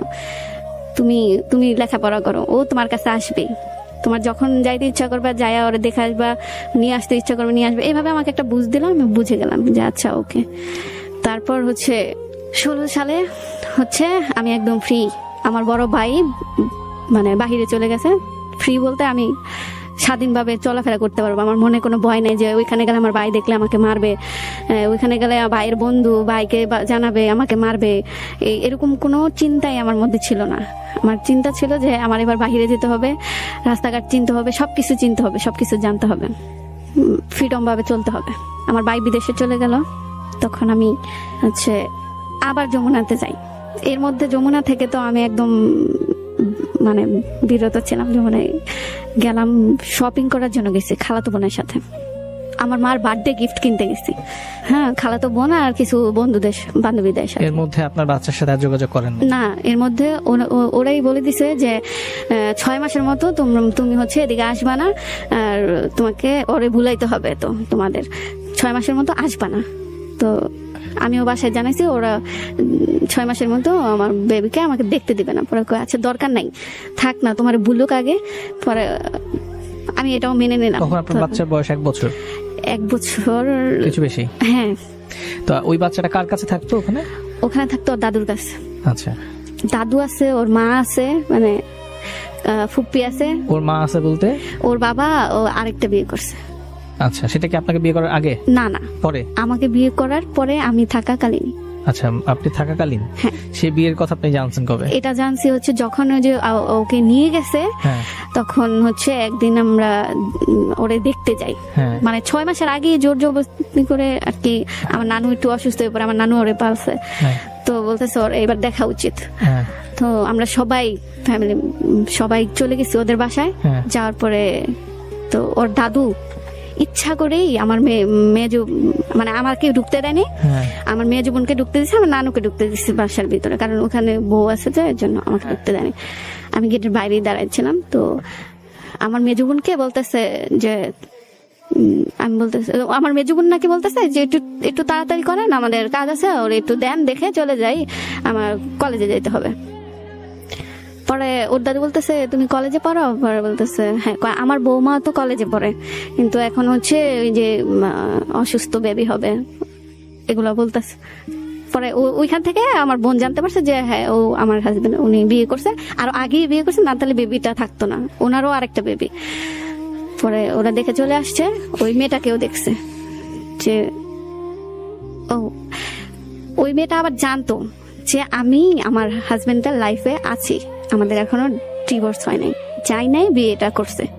হ্যাঁ, হয়তো আমার কোনো দোষ দেখাইছে বা কিছু, আমরা তো জানি না, তো যাই না বিয়ে। তার মানে আপনার ওই বাচ্চাটা হচ্ছে তার দাদুর কাছে, এবং তার একটা সৎ মা আছে ওখানে, তাদের কাছে বড় হচ্ছে। হ্যাঁ, তাদের কাছে বড় হচ্ছে। তারপর হচ্ছে বাচ্চাটা দেখে চলে আসছে, তো বলছিলেন যে আবার যমুনাতে যাওয়া শুরু। ও হ্যাঁ, যমুনাতে যাওয়া শুরু করলাম। ওই দিনই গেলাম। যাওয়ার পরে তো ওই যে ছেলেটা, ওটা আমার মাথা থেকে নাই, মানে ছিল না, যে যমুনাতে যখন যাওয়া ধরি তখন ছিল না। তো যাওয়ার পরে আমি ওই ছেলেটারই শোরুমে যখন যাই, তখন দেখলাম ওনাকে দেখলাম। দেখার পরে তো আমার তো আবার সেই যে আমার ক্লাস 7-এ থাকার মন মানসিকতা, ওই মন মানসিকতায় চলে গেছি আমি। আমার যে বিয়ে, আমার যে বেবি, এগুলো আমি আবার ভুলে গেছি সব। তো তাকে দেখে আসি 15ই ডিসেম্বর, এটা হচ্ছে 2016 সালে। 16, হ্যাঁ 16 না 15, মানে এর মধ্যেই হবে। হ্যাঁ, ডিসেম্বরের মাসটাই দেখছি, আমার এটা মনে আছে। দেখার পরে আমি হচ্ছে যে 16 তারিখ একটা সিভি, আমার একটা ফ্রেন্ডের মাধ্যমে, সিভি কি জিনিস সেটাও আমি জানতাম না, সিভি বানাই। আমি হচ্ছে তখন টেনে পড়ি, তো আমার সিভি হয় না, তো আমার একটা ফ্রেন্ডের মাধ্যমে সিভি বানাই। বানানোর পরে আমি ওই শোরুমটাতেই নিয়ে যাইয়া ওনার কাছেই আমি হচ্ছে সিভিটা দিই। দেওয়ার পরে আমাকে 3 মাস পর ওইখান থেকে ডাকার পরে মানে আমি যাইতেছিলাম আমার একটা ফুফাতো বোনের বাসায় একটা অনুষ্ঠান। তো ওই সময় ফোন দিছে যে আপনি কি জান্নাত? বলছে হ্যাঁ। আপনি তো আমাদের শপে সিভি জমা দিয়েছেন, আপনি কি জব করতে ইচ্ছুক না কোথাও করতে? আমি বলছি না, আমি করব। পরের দিন বললো যে চলে আসেন, তাহলে আপনাকে ট্রায়ালে রাখবো, তারপরে আপনার জব। তো গেলাম, জবটা নিলাম, জবটা শুরু মানে করতে থাকলাম রানিং। এর মধ্যে আমি হচ্ছে জবটা নিয়েছি মার্চের 4 তারিখে আমি জয়েন করি। তো এই কয়দিন আমি তাকে দেখি, কাজ শিখি। আর আমি কাজ পারি না কিচ্ছু, কিন্তু সে হচ্ছে একটা ম্যানেজার, ওই শোরুমের ম্যানেজার। তো সে কি করলো যে অন্য 9টা মেয়েদের তো কাজ শিখায় নাই, সে নিজ হাতে আমাকে কাজ শিখাইছে। তো কাজ শিখেছে, আমি ভাবলাম যে সামথিং নালে তাই অন্য মেয়েরা বলতেছে, জানো তোমার তো লাগ ভালো, উনি তোমাকে কাজ শিখাইতেছে নেওয়ার জন্য। আর এমনিতে আমাদের আয়না টাইলে ফালায় রাখতো, যদি ভালো কাজ করতে পারতাম নিচে, যে কাজ করতে পারছে সেজন্য নিচে অনেকটা বাদ করে দিছে। আর তোমাকে দেখো নিজে কাজ শিখাইতেছে। তো আমি কাজ শিখলাম, সে আমাকে জবে নিল। তার যে বড় উপরে যে অফিসার, সে আমাকে বলতেছে মেয়ে কথা বলতে পারে না, আর হচ্ছে মেয়ে লম্বা ঠিক আছে কিন্তু একটু মোটা, তো আসলে হয় না, বোরকাও পড়তে পারে না, দেখা হাঁটতেই পারে না ভালো, ওকে না করে দাও। পরে বলতেছে না, ও শিখে যাবে, ওর আগ্রহ আছে, মানে উনি বলতেছে। পরে উনি আমাকে নিয়ে নিল, একদম কনফার্ম নিয়ে নিছে। তো আমি 1 মাস রানিং করে মানে মার্চটা পুরাটা করলাম। করার পরে এপ্রিলে হচ্ছে তার বার্থডে। তো আমি তো তার সামনে যাইতাম না, ভয় পাইতাম। সবাই মানে কেউ কোনো সন্দেহ করতে পারে, কিন্তু এপ্রিলে 1 তারিখে তার বার্থডে। ও আমি যে জব করি সেটা আবার বাসা থেকে জানতো না, জানতো যে আমি স্কুলে যাই। আর আমি আসতাম রাতে 9টা বেজে যেত, এরকম টাইমে যাইতাম বাসায়। তো প্রথম কয়দিন জানে নাই কেউ। তো পরে 1 তারিখে তার বার্থডে, কি করা যায়, আমার একটা ফ্রেন্ডে বললাম, যে ওই ফ্রেন্ডের কাছে আমি সব শেয়ার করি, ওই ছোটবেলাকার ফ্রেন্ড। আমি বলছি যে ওর 1 তারিখে বার্থডে, কি করা যায়। পরে বলতেছে কি আর করবি, গিফট দিবি, আমাকে কারে দিয়ে পাঠাবো। তো ও একটা লোক ঠিক করলো। তো ওই লোকরে দিয়ে একটা কেক, একটা সানগ্লাস, এগুলো দিয়ে পাঠাই দিলাম শোরুমের মধ্যে। তো শোরুমের মধ্যে পাঠাই দেওয়ার পরে হচ্ছে সবাই কেন জানি সবাই আমাকে সন্দেহ করছে যে কেকটা কি তুই দিছিস, তুই পাঠাইছিস, ঠিক না। আমি বলতেছি না তো, আমি এরকম কিছু করি নাই, আমি কেমনে করবো, দেখছেন আমার কোনো মানে আমি কোথাও বাহিরে যাই বা আমি কিছু চিনি নাকি।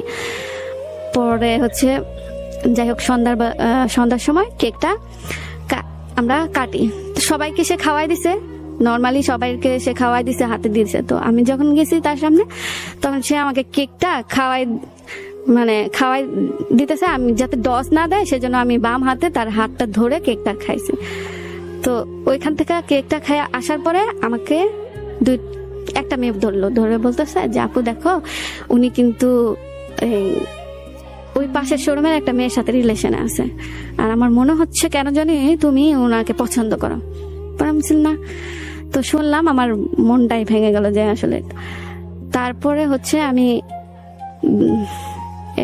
বার্থডে টার্থডে শেষ, একদিন আমি ওনাকে ফোন দিছি, মানে আমি যাব না, ইচ্ছাকৃতভাবে যাব না। তো বলতেছে যে কেন, জান্নাত কি হয়েছে, কেন আসবে না। বলছে আমার মন ভালো নাই। কেন? পরে বলতেছে, এতটুকু বলছি যে আমার মন ভালো নেই। সে আমাকে বলতেছে যে আচ্ছা থাক, তাহলে আসা দরকার নেই, এই আপনি এক কাজ করেন, কালকে তো বুধবার, মঙ্গলবার দিন আমি এই কথাটা ফোন দিয়ে বলছি, কালকে তো বুধবার, তাহলে আপনি একটা জায়গার নাম বললো আমার, ওর বাসার ওখানে চলে আসেন, আমরা ফ্রেন্ড আড্ডা দেই, ভাল লাগবে আপনার। আমি অবাক হলাম, কেন আমাকে এই কথা কেন বললো, তার তো রিলেশন আছে, সে আমাকে কেন বললো। পরে আমি যাই নাই, আমি ওই টাইমটায় আমি তাকে ফোন দিছি, আমি যাই নাই। ফোন দেওয়ার পরে আমি বলছি, সবাই তাকে স্যার বলে, আমি ভাইয়া বলি। আমি বলছি ভাইয়া আমি তো এত দূরে যাইতে পারি না, আমি একমাত্র যমুনায় আসতে পারি, তার বাহিরে আমি যাইতে পারি না। পরে বলতেছে আল্লাহ, আপনি আমাকে আগে বলবেন না, আমি আপনাকে নিয়ে আসতাম। আপনি কি আমার সাথে ফাজলামি করেন, মানে দুষ্টামি করতেছেন? বলছে আরে না, আমারও মন ভালো নাই, আপনি আসলে ভালো হইতো, আমি আড্ডা দিতাম, আর আপনি আমাকে ভয় পান, আমরা একটু ফ্রি হইতে পারতাম। পরে বলতেছে যে আচ্ছা, বলতেছে আচ্ছা তাহলে আচ্ছা পরের বুধবারে। এই ফাঁকে আমি তাকে জিজ্ঞেস করছি যে আপনার মন ভালো নাই কেন ভাই। পরে উনি আমাকে বলতে চাইলো না, ব্যাপারটা বলতে চাইলো না। তো এতদিনে আমি হচ্ছে শোরুমের উদ্বোধন না, 1 বছর পূর্তি হয়েছে। তো ওই অনুষ্ঠানের দিন আমি একদম একটা মেয়ের কাছে পুরোপুরি ধরা খেয়ে গেছি, ধরা খেয়ে যাওয়ার পরেই মেয়েটা বুঝতে পারছে যে আমি ওনাকে পছন্দ করি। পরে বলতেছে ঠিক আছে থাকো ওনার সাথে, সমস্যা নেই, ওনার যে রিলেশনটা ছিল ওটা ব্রেকআপ আছে এখন। পরে আমি তো দিলাম একটা নাচ, তাহলে তো ভালোই, কিন্তু আমার যে বিয়ে হয়েছে, বেবি আছে, এগুলা কিন্তু আমাদের শোরুমে কেউ জানে না। তো এর মধ্যে আবার বাসা থেকেও আমার একটু প্রবলেম হইতেছে, যে বুঝা ফেলাইছে যে আমি আসলে কিছু একটা করি। তারা ভাবছে যে আমি স্কুল করে পার্ট টাইম কিছু করি, কিন্তু আমার পড়ালেখা মাথায় কিচ্ছু নাই। তো এখন আমি নানু বাসায় থাকি, ছোট খালা বলতেছে না এসব চলবে না, এই বাহিরে যাওয়া টাওয়া এগুলা চলবে না। আর আমার নানু ওর কাছে যা কত কিছু চিনে না, আমার মনটা তো ভালো থাকবে, সারাদিন গম্ভীর হয়ে বসে থাকে। তো নানির সাপোর্টে আমি জবটা আরো 2 মাস করতে পারছি। 2 মাস আগে তো উনিও জেনে গেছে যে আমি আসলে তাকে ভালোবাসি, তো সেও আমাকে ভালোবাসে এখন। তো সে আমার কাছে একদিন মানে রোজা চলে আসতেছে, তখন আমি কি করলাম যে জবটা ছেড়ে দিলাম। এটা কত সালের কথা বলছেন? এটা 16 কথা বলছেন? 16 লাস্টে। আচ্ছা, তারপর? তো 16 না, সরি 17। আচ্ছা, ঠিক আছে। তারপর আমি জবটা ছেড়ে দিলাম, ছাড়তেই হয়েছে জবটা। হ্যাঁ, কিন্তু আমি জবটা ছাড়তে চাই না, মানে ছাড়তেই হবে, আমার পরীক্ষা দিতে হবে। আমি তো পড়ালেখা কিচ্ছু করি না, আমি কি পরীক্ষা দিব? টেস্ট পরীক্ষা দিছি, টেস্ট পরীক্ষা দেওয়ার পরে আমি 6 সাবজেক্টে ফেল। আমি কিছু পড়ি নাই, আমি কি লিখবো? 6 সাবজেক্টে ফেল করার পরে যাই হোক, সবাই ভাবছে কি যে ওই যে আমার যে দিনগুলা গেল ওগুলার চাপে আমি আসলে পারতাছি না। তো আমাকে আবার ফাইনাল দেওয়ার জন্য ওরা ইয়া করে দিছে। আমি ফাইনাল পরীক্ষা দেই নাই, তখন আমাকে চাকরি থেকে ছাড়াই আনছে। তো ফাইনাল পরীক্ষা আমি দেই নাই। আমি যখন পরীক্ষার টাইম, তখন হচ্ছে আমি ওই মানে আমার বাসার রাস্তা দিয়ে আমার স্কুলে যাইতে হয়, ওই দিক দিয়ে আবার এই ঘুরে আবার যমুনায়ও আসা যায়। তো আমি সবাইকে দেখে ওই দিক দিয়ে আমি হচ্ছে বাসা থেকে একটা অটো ঠিক করে দিছে যে আমাকে প্রতিদিন দিয়ে আসবে। হ্যাঁ, আর আসার টাইমে আমি আমাদের এখানকার লোকদের সাথে চলে আসবো। তো আমার ফাইনাল পরীক্ষার সিট পড়ছিল হচ্ছে মানে এয়ারপোর্টের দিকে। ওখান থেকে তো যমুনায় আসতে অনেক সহজ, একটু বাসে ওঠাও শিখছি জব করে। তো ওইখান থেকে আমি বাসে উঠে যমুনায় চলে আসতাম। যমুনায় চলে আসতো তার মধ্যে আবার আমার বাসা থেকে ওই জব ছাড়ানোর সময় আছে, আমার বাসা থেকে আমার ছোট খালা আর মা যায় ওরে দেখে ওনাদের ভালো লাগে নাই, মানে ওনার মনে হয়েছে যে ছেলেটা ভালো না। আমি জানতাম না তারা জানে কিনা যে ওই ছেলেটাই এই ছেলেটা কিনা, তারা জানে কিনা আমি জানতাম না। তারা দেখতে গেছে আমার একটা খালাতো বোনের মাধ্যমে। তো তাদের কাছে মনে হয়েছে ছেলেটা মূলত কথা বলতে গেছে আমার ব্যাপারে, কিন্তু ছেলেদেরটা ভালো না। তো ওরে ধমকি টমকি ফোনেও দিয়েছে যে আসলে তুমি কি ফটকামি করো না কি, এই সেই এগুলা ছাইড়া দাও, তোমার চাকরি যাইতে পারে, তুমি হচ্ছে ইগনোর করতে পারো না, তুমি তো পারো সবকিছু করতে, ও চাইতেই পারে, তুমি না করো ওরে। তো ওই পরীক্ষা চলাকালীন আমি ওনার কাছে গেছি। তো উনি আমাকে ফুল অ্যান্ড ফাইনালি সুন্দর করে বলছে, দেখেন আপনি করে বলতেছে, দেখেন জান্নাত, আপনার সাথে আমার কোনো কিছুই সম্ভব না। আমার যে গার্লফ্রেন্ড সে চলে আসছে আমার লাইফে, আমি ওকেই বিয়ে করবো, ওর বাবা নাই, আর ওর সাথে আমার রিলেশনটা অনেক দূর চলে গেছে। পরে আমি বলছি আচ্ছা তাহলে একটা শর্তে। পরে বলতেছে কি শর্ত? আমি বলতেছি যে আপনারা যে হচ্ছে ঘুরতে যাবেন,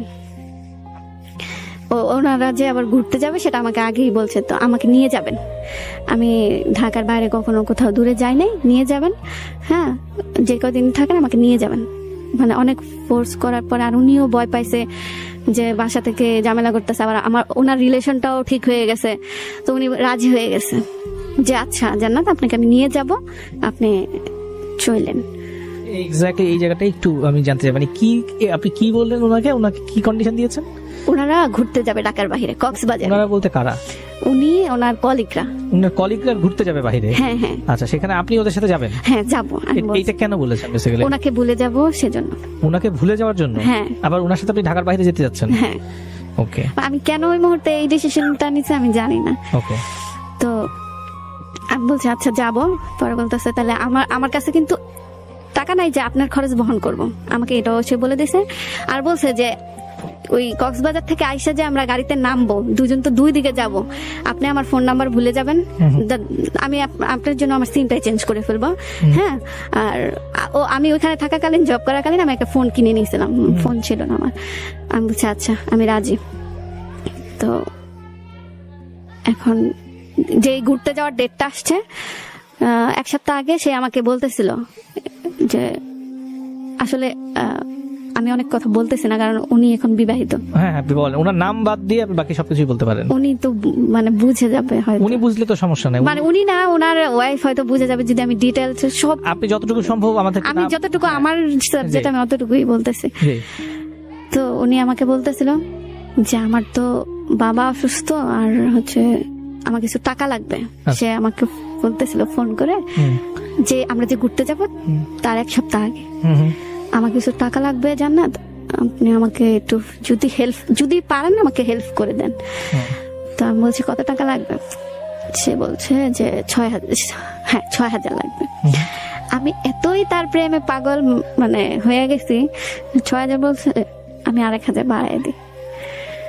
তো আচ্ছা 1,000 টাকা বাড়াই। আমি বলছি আচ্ছা কোনো সমস্যা নাই, কবে দিতে হবে বলেন, আমি দিচ্ছি আপনাকে। তারপরে উনি একটা ডেট দিল, উনি আমাকে সন্ধ্যায় ফোন করছে, 9টায় ওনাকে টাকাটা দিতে হবে। হ্যাঁ, পরে আমি বলছি আচ্ছা সমস্যা নেই দিয়ে দিব। পরে উনি বলতেছে তাহলে এই যে যেই নাম্বারে আপনাকে ফোন দিছি ওটাই আমার বিকাশ নাম্বার। আমি বিকাশে দিব না তো, আমি আইসা আপনার হাতে হাতে দেবো। তো আমি যমুনায় চলে আসলাম 9টা বাজে, আইসা ওনার হাতে টাকাটা দিলাম। দেওয়ার পরে হচ্ছে চলে আসলাম। ওনার কি বিপদ হয়েছে, বিপদটা আমি পরে জানতে পারছি। মানে সে হচ্ছে যে মেয়েটাকে বিয়ে করবে, ওই মেয়েটা আবার কি করছে, বাসা থেকে পালায় আসছে। ওই মেয়ের বিয়ে ঠিক করছে, পালায় আসছে। এখন ওই মেয়েটাকে সে এই মুহূর্তে বিয়ে করতে পারবে না, তার কিছুদিন সময় লাগবে। তো এই সময়টা তো মেয়েটাকে তার রাখতে হবে, তো একটা বাসা ভাড়া করতে হলে তো টাকা লাগে, সেই টাকাটা ওনার কাছে নাই। সেজন্য সে আমার কাছ থেকে ওই টাকাটা নিচ্ছে। তারপর দিলাম, ওনার যা করার করছে। তারপরে হচ্ছে ওই কক্সবাজার যাওয়ার ডেটটা চলে আসছে। কক্সবাজার যাওয়ার ডেট চলে আসছে, আমি সবকিছু অ্যারেঞ্জ করছি। বাসা থেকে বলছি যে হচ্ছে কেউ জানে কেউ জানে না, নানু বাসা থেকে যাইতে পারবো না, দেখা নানু বাসা থেকে ইম্পসিবল যাওয়া। সেজন্য আমি আমার বাসায় চলে আসছি। আর আমার বাসার লোকজন এরকম টাইপের, বাবিরে নিয়ে ব্যস্ত, মেজুবুনরে নিয়ে ব্যস্ত, ভাই তো একটা বিদেশে থাকে, আর আমার বাবা তো মসজিদেই থাকে, বাসায় খুব কম থাকে। আমার মারে যেটা বং বং বুঝাইতাম বুঝতো। কেন বুঝতো? ওই যে আগের যে এর জন্য। আমি বলছি আমার বন্ধুদের সাথে হচ্ছে বান্ধবীর বিয়েতে যাচ্ছে, বেশি দূর না, এই যে কি বলে গাজীপুরের দিকে। বলতে আমি মানে যতটা মারে বুঝানো যায়, গাজীপুরের দিকে বড় আপুর বাসা আছে, বড় আপুর বাসায় যায় উঠবো, গায়ে হলুদ শেষ করে বংচং বুঝাইয়া পরে বলতে আচ্ছা তাহলে যাও একদিনের জন্য, 2 দিন না 2 রাত 1 দিনের জন্য। তো আমি যেদিন আমরা যাব ওদিন আমি আবার কি শর্ত দিছি যে আপনি হচ্ছে আপনি ট্রিমদের সাথে যাইতে পারবেন না, আমি যাইতে পারবো না, কারণ আমাকে কি পরিচয় দিবেন আপনি, কারণ ওরা তো জানে যে আপনার হচ্ছে গার্লফ্রেন্ড আছে, আমি তো আপনার গার্লফ্রেন্ড সেটা তো আর জানে না, তাহলে ওদের সাথে যাব না, আমি টিকিট অ্যারেঞ্জ করব, আপনি আমার সাথে যাবেন। পরে বলতেছে দেখো আমার কাছে তো টাকা নেই, আমি ওখানে টাকা দিয়ে দিচ্ছে, আর ওটা নেওয়ার মতো নেই। পরে আমি বলছি আপনার খরচও আমার। তো উনি রাজি হয়ে গেছে। তো উনি কি করছে, যেদিন নাকি আমার সাথে যাবে সন্ধ্যায় 9টার হচ্ছে বাস, আমার সাথে যেদিন যাবে ওই দিন উনি ওনার গার্লফ্রেন্ডের সাথে দেখা করতে গেছে। সারাদিন ঘুরলো। আমি সন্ধ্যার সময় যখন টাইম হয়েছে তার 2 ঘন্টা আগে আমি তাকে কল দিচ্ছি, সে কল ধরছে না, অফিসের নাম্বার কল দিচ্ছি, সে ধরছে না। তো কেন ধরছে না, ওর বড় মোবাইলটার চার্জ শেষ, বন্ধ হয়ে গেছে। আর ছোট মোবাইল যেটা অফিসের, ওটা উনি হচ্ছে দিয়া বাড়িতে ফালাই রেখে আসছে, পকেট থেকে পড়ে গেছে। আমি সেই রাতের 8টা বাজে আমি ফোন দিচ্ছি, আমার ফোনটা হঠাৎ একটা লোক ধরে বলতেছে এই ফোনটা তো এখানে পাওয়া গেছে, নিয়ে যান ফোনটা এসে। তো আমি কি সাহস দেখালাম যে এরকম দিয়াবাড়ি আমতলা মানে অনেক নীরব একটা জায়গা, অনেক খারাপ একটা জায়গা, সেটা আমি জানতাম না প্রথমে। তো আমি একটা সিএনজি নিয়ে তারপরে হচ্ছে যাই গেলাম ওইখানে। যাওয়ার পরে লোকটা আমাকে অন্ধকারে ডাকতেছে যে আপনি এই দিকে আসেন সিএনজিটা নিয়ে, আমি আপনি সিএনজি দেখতেছি। পরে বলতে আচ্ছা। তো এই মুহূর্তে মাঝখান দিক দিয়ে আমাকে 2টা পুলিশ আটকাই দিল, মানে আমার সিএনজিটা আটকাই দিল। দিয়ে সিএনজি মানে দেখলো আমাকে, দেখে বলতেছে এত রাতে আপনি কোথায় যাচ্ছেন ওদিকে? পরে আমি বলতেছি ওখানে আমার হচ্ছে একটা মোবাইল হারিয়ে গেছে, তো ওটা একজন পাইছে, ওটা আমাকে দিবে। পরে বলতেছে আপনার তো সাহস কম না? পরে আমি বলছি কেন, কি হয়েছে? বলতেছে ওই অন্ধকারে যাওয়া যাবে না, ফোনটা দৌড়াই দেন আমাকে, আমি ওনাকে আসতে বলি। তো পুলিশ বলছে সে আসতে বাধ্য হয়েছে, এসে ফোনটা আমার হাতে দিছে। দেওয়ার পরে সে আবার হচ্ছে যে আমি যার সাথে যাব ভাইয়াটা, ওই মুহূর্তে উনি ফোন দিয়েছে, দিয়ে বলতেছে এটা আমার অফিসিয়াল, মানে বললো যে ওর কাছে দিয়ে দিতে পারেন, ওর কাছে ফোনটা দিয়ে দিতে পারেন। তো আমার কাছে ফোনটা দেওয়ার পরে তার সাথে সে আমাকে বলতেছে তুমি হচ্ছে যে আমার নাম্বারে ফোন দিও না, আমার একটা ফ্রেন্ড আছে ওর সাথে কথা বলো, তুমি কোথায় আছো ওর কাছে বলো, ও আমাকে বলবে আমি আসতেছি, কারণ ওনার গার্লফ্রেন্ড সাথে যে। তো আমি ওনাকে বলছি যে আমি আসি, ওখানে উত্তরাতে আছি। তো উনি আসছে, আমরা বাসে উঠলাম, কক্সবাজার গেলাম। সে তার মোবাইলের চার্জ আবার শেষ হয়ে গেছে, সে আমার মোবাইলটা চাইছে যে জান্নাত আপনার মোবাইলটা দেন, আমি হচ্ছে একটু কাজ করবো। আমি বলছি দেন। পরে আপনার সিমটা খুলিয়ে আমি বলছি আচ্ছা। সে সারা রাত তার গার্লফ্রেন্ডের সাথে আমার ফোন দিয়ে কথা বলছে। কথা বলার পর আমি সেটাও মাইনে নিছি। তার আগে কিন্তু তার সাথে আমার প্রেম ছিল, সে আমাকে বলছে বিয়ে করবে, আমাকে বলছে ভালো রাখবে, আমি ওগুলা সহ্য করলাম। আমার ঘুরতে যাওয়ার উদ্দেশ্য হলো কি যে মানে ঘুরতে গেলে হয়তো এরকম সময় তো আমার তার সাথে কখনো কাটে নাই যে আমরা দুজন একা আসি কোথাও, এরকম কাটে নাই। তো আমি ভাবছিলাম কি ঘুরতে গেলে হয়তো তার মন মানসিকতা চেঞ্জ হয়ে যাবে, সে ওরে ছাড়া আমার কাছে আসবে। কিন্তু এই ভদ্রলোক তো আগেই রিলেশনে ছিলেন, আগেই ছিল। তখন তো আবার আপনি জেনে শুনেই তখন তার জীবনে ঢুকছিলেন, যে সে তার একটা ব্রেকআপ হয়েছে সেই সময় আপনি ঢুকছিলেন। হ্যাঁ, হ্যাঁ। তাহলে এখন তার জীবনে তার আগের গার্লফ্রেন্ডটা চলে আসছে, যে তারপরও আপনি তাকে ছাড়তে পারতেছিলেন না, না। এবং এত কিছু যা কিছু ঘটাচ্ছেন এবং ওই ভুল ডিসিশন গুলো যে নিচ্ছেন এগুলো শুধুমাত্র তাকে আবার লাইফে ব্যাক করানোর জন্য। কক্সবাজার চলে গেলেন আপনি তার সাথে? হ্যাঁ, কক্সবাজার চলে। তারপরে কি হলো? আমাদের হাতে সময় কিন্তু খুব অল্প, এখন একটু আমাদের দ্রুত আগাইতে হবে। তারপরে কি হলো? তারপরে হচ্ছে কক্সবাজারে গেলাম, একদিন থাকলাম, তারপর রাতে ব্যাক করলাম, মানে রাতে, হ্যাঁ রাতেই ইয়া করলাম। একদিন থাকার পরে আবার ওই দিন রাতে ব্যাক করলাম। আসার পরে তারপরে আসলে তার সাথে আমি যোগাযোগ করি নাই, সে আমার সাথে যোগাযোগ করে নাই, আমি যমুনাতে যাই নাই। 17 সাল শেষ, 18 সালে হচ্ছে আমাকে আমার বাসা থেকে অনেক চাপ দিত লেখাপড়া করো। আমি 18 সালে লেখাপড়ার বান ধরছি, কিন্তু আমি লেখাপড়া করি নাই, মোটেও করি নাই। তো তারা জানে আমি লেখাপড়া করছি, আমার স্বপ্নেও আমি ফ্যাশন ডিজাইনার হব। তো আমি এগুলা বলে তাদের কাছ থেকে টাকা নিতাম ঠিকই, কিন্তু পড়ালেখা করতাম না। আর আমি যে পড়ালেখা করি না, ওইটা যে দেখার মতো যে একটা মানুষ, ওরকম নাই কেউ। তারপর হচ্ছে 18 চলে গেল ওইভাবে, 19 চলে গেল ওইভাবে, তার কোনো খোঁজ খবর আমার নাই, আমি নিই না ইচ্ছাকৃত ভাবে। আর তারপর 19 চলে গেল, 19-এর লাস্টে কেন জানি আমার মনে হলো যে তার সাথে আমার আবার যোগাযোগ করা উচিত, সে কি অবস্থায় আছে আমার জানা দরকার।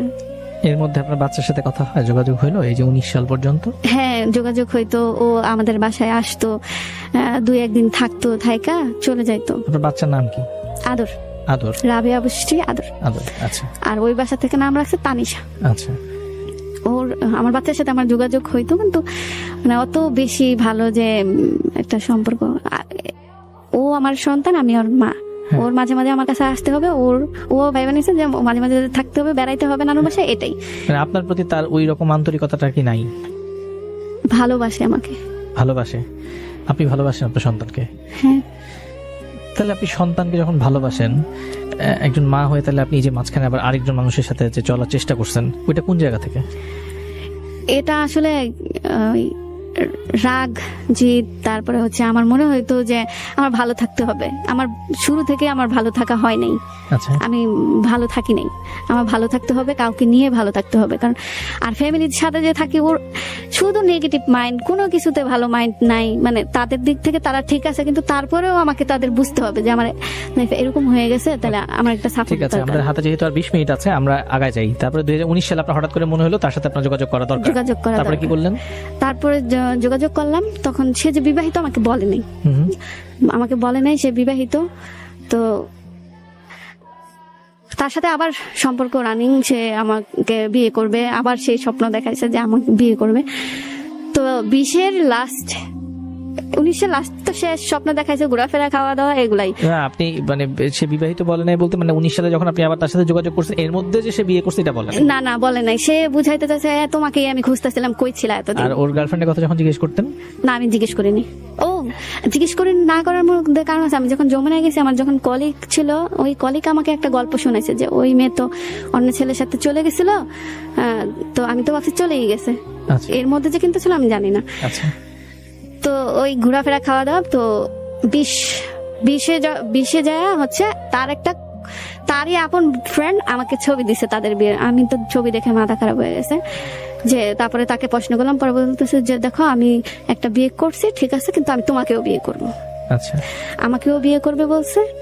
তো আমি এই জিনিসটা মানতে পারি না, মানে আমি হচ্ছে মানে কান্নাকাটি, মানে যেগুলা করে আর কি, ওগুলা শুরু করলাম। তো আমার এখন আবার মাথার মধ্যে বুঝ চাপলো যে আমার তাকে দেখাই দিতে হবে, আমি জব করব, তার ছোট ভাইয়ের সাথে রিলেশন করব। তার ছোট ভাইয়ের সাথে? আচ্ছা তার ছোট ভাই একটা শপে জব করে, তার অপোজিটে আমি জব নিছি। মানে আমার ওই যে শুরুতে যে কোম্পানিতে জব করছি সেও করছে, সেইটাতে আমি আবার জয়েন করছি। সে অন্য কোম্পানিতে একটা ভালো লেভেলে চলে গেছে। তো এখন হচ্ছে ওই ছোট ভাইয়ের সাথে রিলেশন করব। ছোট ভাই সে অনেক রাগ আমার সাথে যে কেন আমি জব নিছি, আমাকে তো সে বিয়ে করবে। আমি তাকে, সে তারপরেও আমাকে বাজে বাজে কিছু প্রস্তাব করে, সেগুলো আমি রাজি হই না।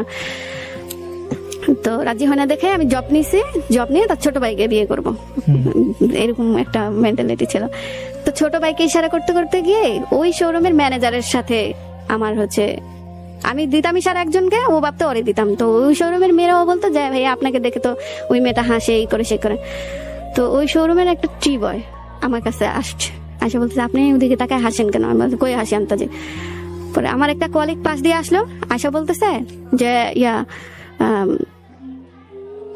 যে শোনো। পরে বলতেছে ও আমি না, মানে আমার কলিগটা ওই ছেলেটাকে মূলত ওই পাঠানো হয়েছে আমার সাথে কথা বলার জন্য, আমার ডিটেলস জানার জন্য। ওই ম্যানেজার পাঠাইছে। তো বলতেছে যে ওই ছেলেটা আবার বলতেছে কি নাম্বার লাগবে। পরে আমার কলিগ বলতেছে হ্যাঁ লাগবে, তো লম্বুটার নাম্বার লাগবে। আর আমি বলছি আমার ওই খাটোটার নাম্বার লাগবে। মানে আমরা দুষ্টামি করতেছি। তো ওই যে ছেলেটা কি করলো, ওই লম্বু মানে ম্যানেজারের নাম্বারটা আনে দিয়ে বলছে যে এই যে নাম্বারটা। পরে আমি বলছি এর নাম্বার তো আমার দরকার নেই, আমি আমার কলিগকে দিয়ে দিচ্ছি। তো কলিগ কি করছে, ওর সাথে 2 দিন কথা বলছে। ওই ছেলেটা ভাবছে আমাকে ভেবেই কথা বলছে। তো ছেলেটা যখন জানতে পারছে যে মেয়েটা আমি না, অন্য কারোর সাথে কথা বলতেছে, তখন ও কি করলো, ওই কলিগের কাছ থেকে আমার নাম্বারটা নেওয়ার পরে তো আমি প্রথমে পাত্তাই দিই না, কারণ আমার টার্গেট অন্য কেউ। তো পাত্তাই দেই না। পরে বলতেছে যে আমাকে ইমোশনাল কিছু কথা বলে, দেখো আমার ফ্যামিলি এরকম, ওই সেই আমার একটা ভালো বন্ধু লাগবে, তোমারও মনে হয় ভালো বন্ধু লাগবে, আসলে তোমার ভিতরে খুব কষ্ট চলতেছে, মানে এরকম আমাদের মধ্যে একদিন রাতে কথা হয়েছে। পরে বলতেছে তুমি অফ ডেতে কি করো, আমাকে জিজ্ঞেস করতেছে। আমি বলছি আমি অফ ডেতে দেখি কে ঘুরতে যায়, মানে আমার পরিচিত যারা আছে তারা কে ঘুরতে যান তাদের সাথে ঘুরতে যান, না তাহলে আমি একা একা রেল স্টেশন যেয়ে বসে থাকি। আসলেই আমি রেল স্টেশন যেয়ে বসে থাকি বা রেল দিয়ে ঘুরি, ট্রেন দিয়ে ঘুরি বলতে ট্রেনে উঠে থাকি, ট্রেনটা যেখানে যায় থামে, নামা যায়, আবার দ্বিতীয় ট্রেন দিয়ে চলে আসি। এরকম কারোর নেই না, কেউ যদি যাইতে যায় তাহলে নেই। তো বলতেছে আরে তুমি তো তাহলে আমার সাথেই ঘুরতে পারো, আমিও তো অফ ডেতে বাইক নিয়ে যেখানে খুশি সেখানে আমি চলে যাই। পরে আমি বলছি আচ্ছা, আমি চিন্তা করলাম যে আচ্ছা ঠিক আছে, এটা ওর সাথেও যদি আমি কথা বলি রিলেশন করে, তাহলে ওইটাও ওর দেখে চলবে। তো এটা ভেবে আমি ওর সাথে আমি কথা বলা শুরু করি।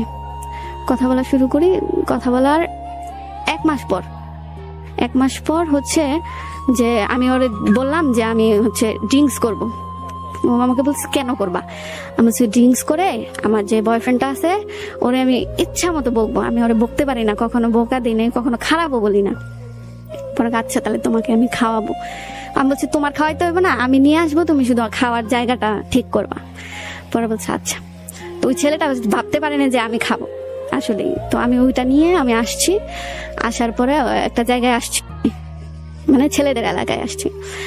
তো ওখানে নৌকার মতো একটা বড় কিছু আছে, ওটা ও নিতে চাই নাই, জোর করে আমি নেওয়াইছি। নেওয়ার পরে আমি ওইখানে হচ্ছে আমি খাইছি। খাওয়ার পরে আমি কান্না করতেছি আর আমার ফোনটা খুঁজতেছি। তো ফোনটা দিছে আমার হাতে, লকটা খুলে আমার মোবাইলে আরিফ ভাইয়া লেখা আছে, নাম্বারটা তো ও অবশ্যই চিনে, ওর জিএ মতো চিনবে। ফোন দিয়ে ইচ্ছা মতো বকছে, আর ও জেনে গেছে যে আমার রিলেশন কার সাথে ছিল। জেনে যাওয়ার পরে ও একটু সুযোগ নিল যে ও আচ্ছা উনি তো বিবাহিত, ওনার তো একটা বেবি আছে, যে ভুলে যাওয়াই বেটার, যা হয়েছে হয়েছে, আল্লাহ দেখে নেবে, তুমি ভুলে যাও, আমরা বন্ধু বান্ধব আছি, আমরা চিল করবো। পরে বলতেছে যে আচ্ছা, আমি বলছি আচ্ছা সমস্যা নেই। আমি ওর সাথে ও সেদিন আবার হচ্ছে রাতে সকালবেলা ও আমাকে দিয়ে আসছে, ওর মাকে ফোন দিছে, দিয়ে আমি অনেক অসুস্থ হয়ে গেছি।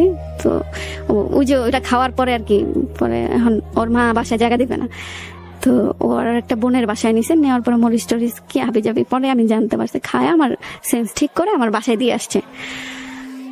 বাসা থেকে ঘুম থেকে উঠে আমি হচ্ছে কাজে যাব, বুধবার দিনে কাজ করছি, বৃহস্পতিবার দিন আবার কাজে যাব, জবটা আমার কন্টিনিউ করবো আর কি।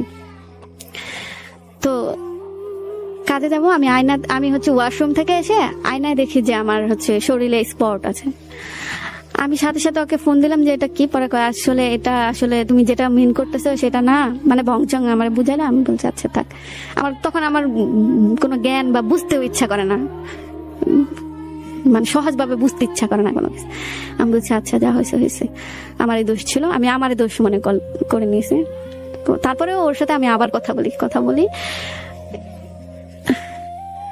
তারপরেও আমি ওর সাথে আবারও কথা বলা শুরু করি, বাদ দেই না যে আসলে ওর সাথে কথা বললে বিপদে পড়ে যাবো বা কিছু একটা। কথা বলি, তো ওর সাথে আমার খালাতো বোনেরও পরিচয় করাই দিই। তারপরে হচ্ছে আমরা আবার ঘুরতে যাওয়ার ডিসিশন নেই, ওটা হচ্ছে টিম একটা, সবাই মিলে। তো সাজেক যাব, তো ওরে বলার পর ওরে নেওয়ার কথা না, কিন্তু ও শোনার পরে পাগলামি করতেছে, না আমাকে নিয়ে যাও, আমি যাবো, আমি কার সাথে যাব, তোমার সাথে যাব, তোমার একটা ব্যাগ টানার জন্য তো মানুষ লাগে, এই সেই ওগুলো বলতেছে। পরে আমি বললাম আমার বোনের সাথে কথা বলতেছে নিয়ে আনে, তো নিয়ে নিলাম, ঘুরতে গেলাম। মানে ওইখানে যায় আমার এত টেক কেয়ার করছে সে আমার বয়ফ্রেন্ড হওয়ার, মানে আমার লাইফ পার্টনার হওয়ার যোগ্য। এর মধ্যে সে আমার প্রেমের হিস্টোরি তো জানছেই, তারপরে আবার জেনে গেছে যে আমার একটা বিয়ে হয়েছে, আমার একটা বেবিও আছে।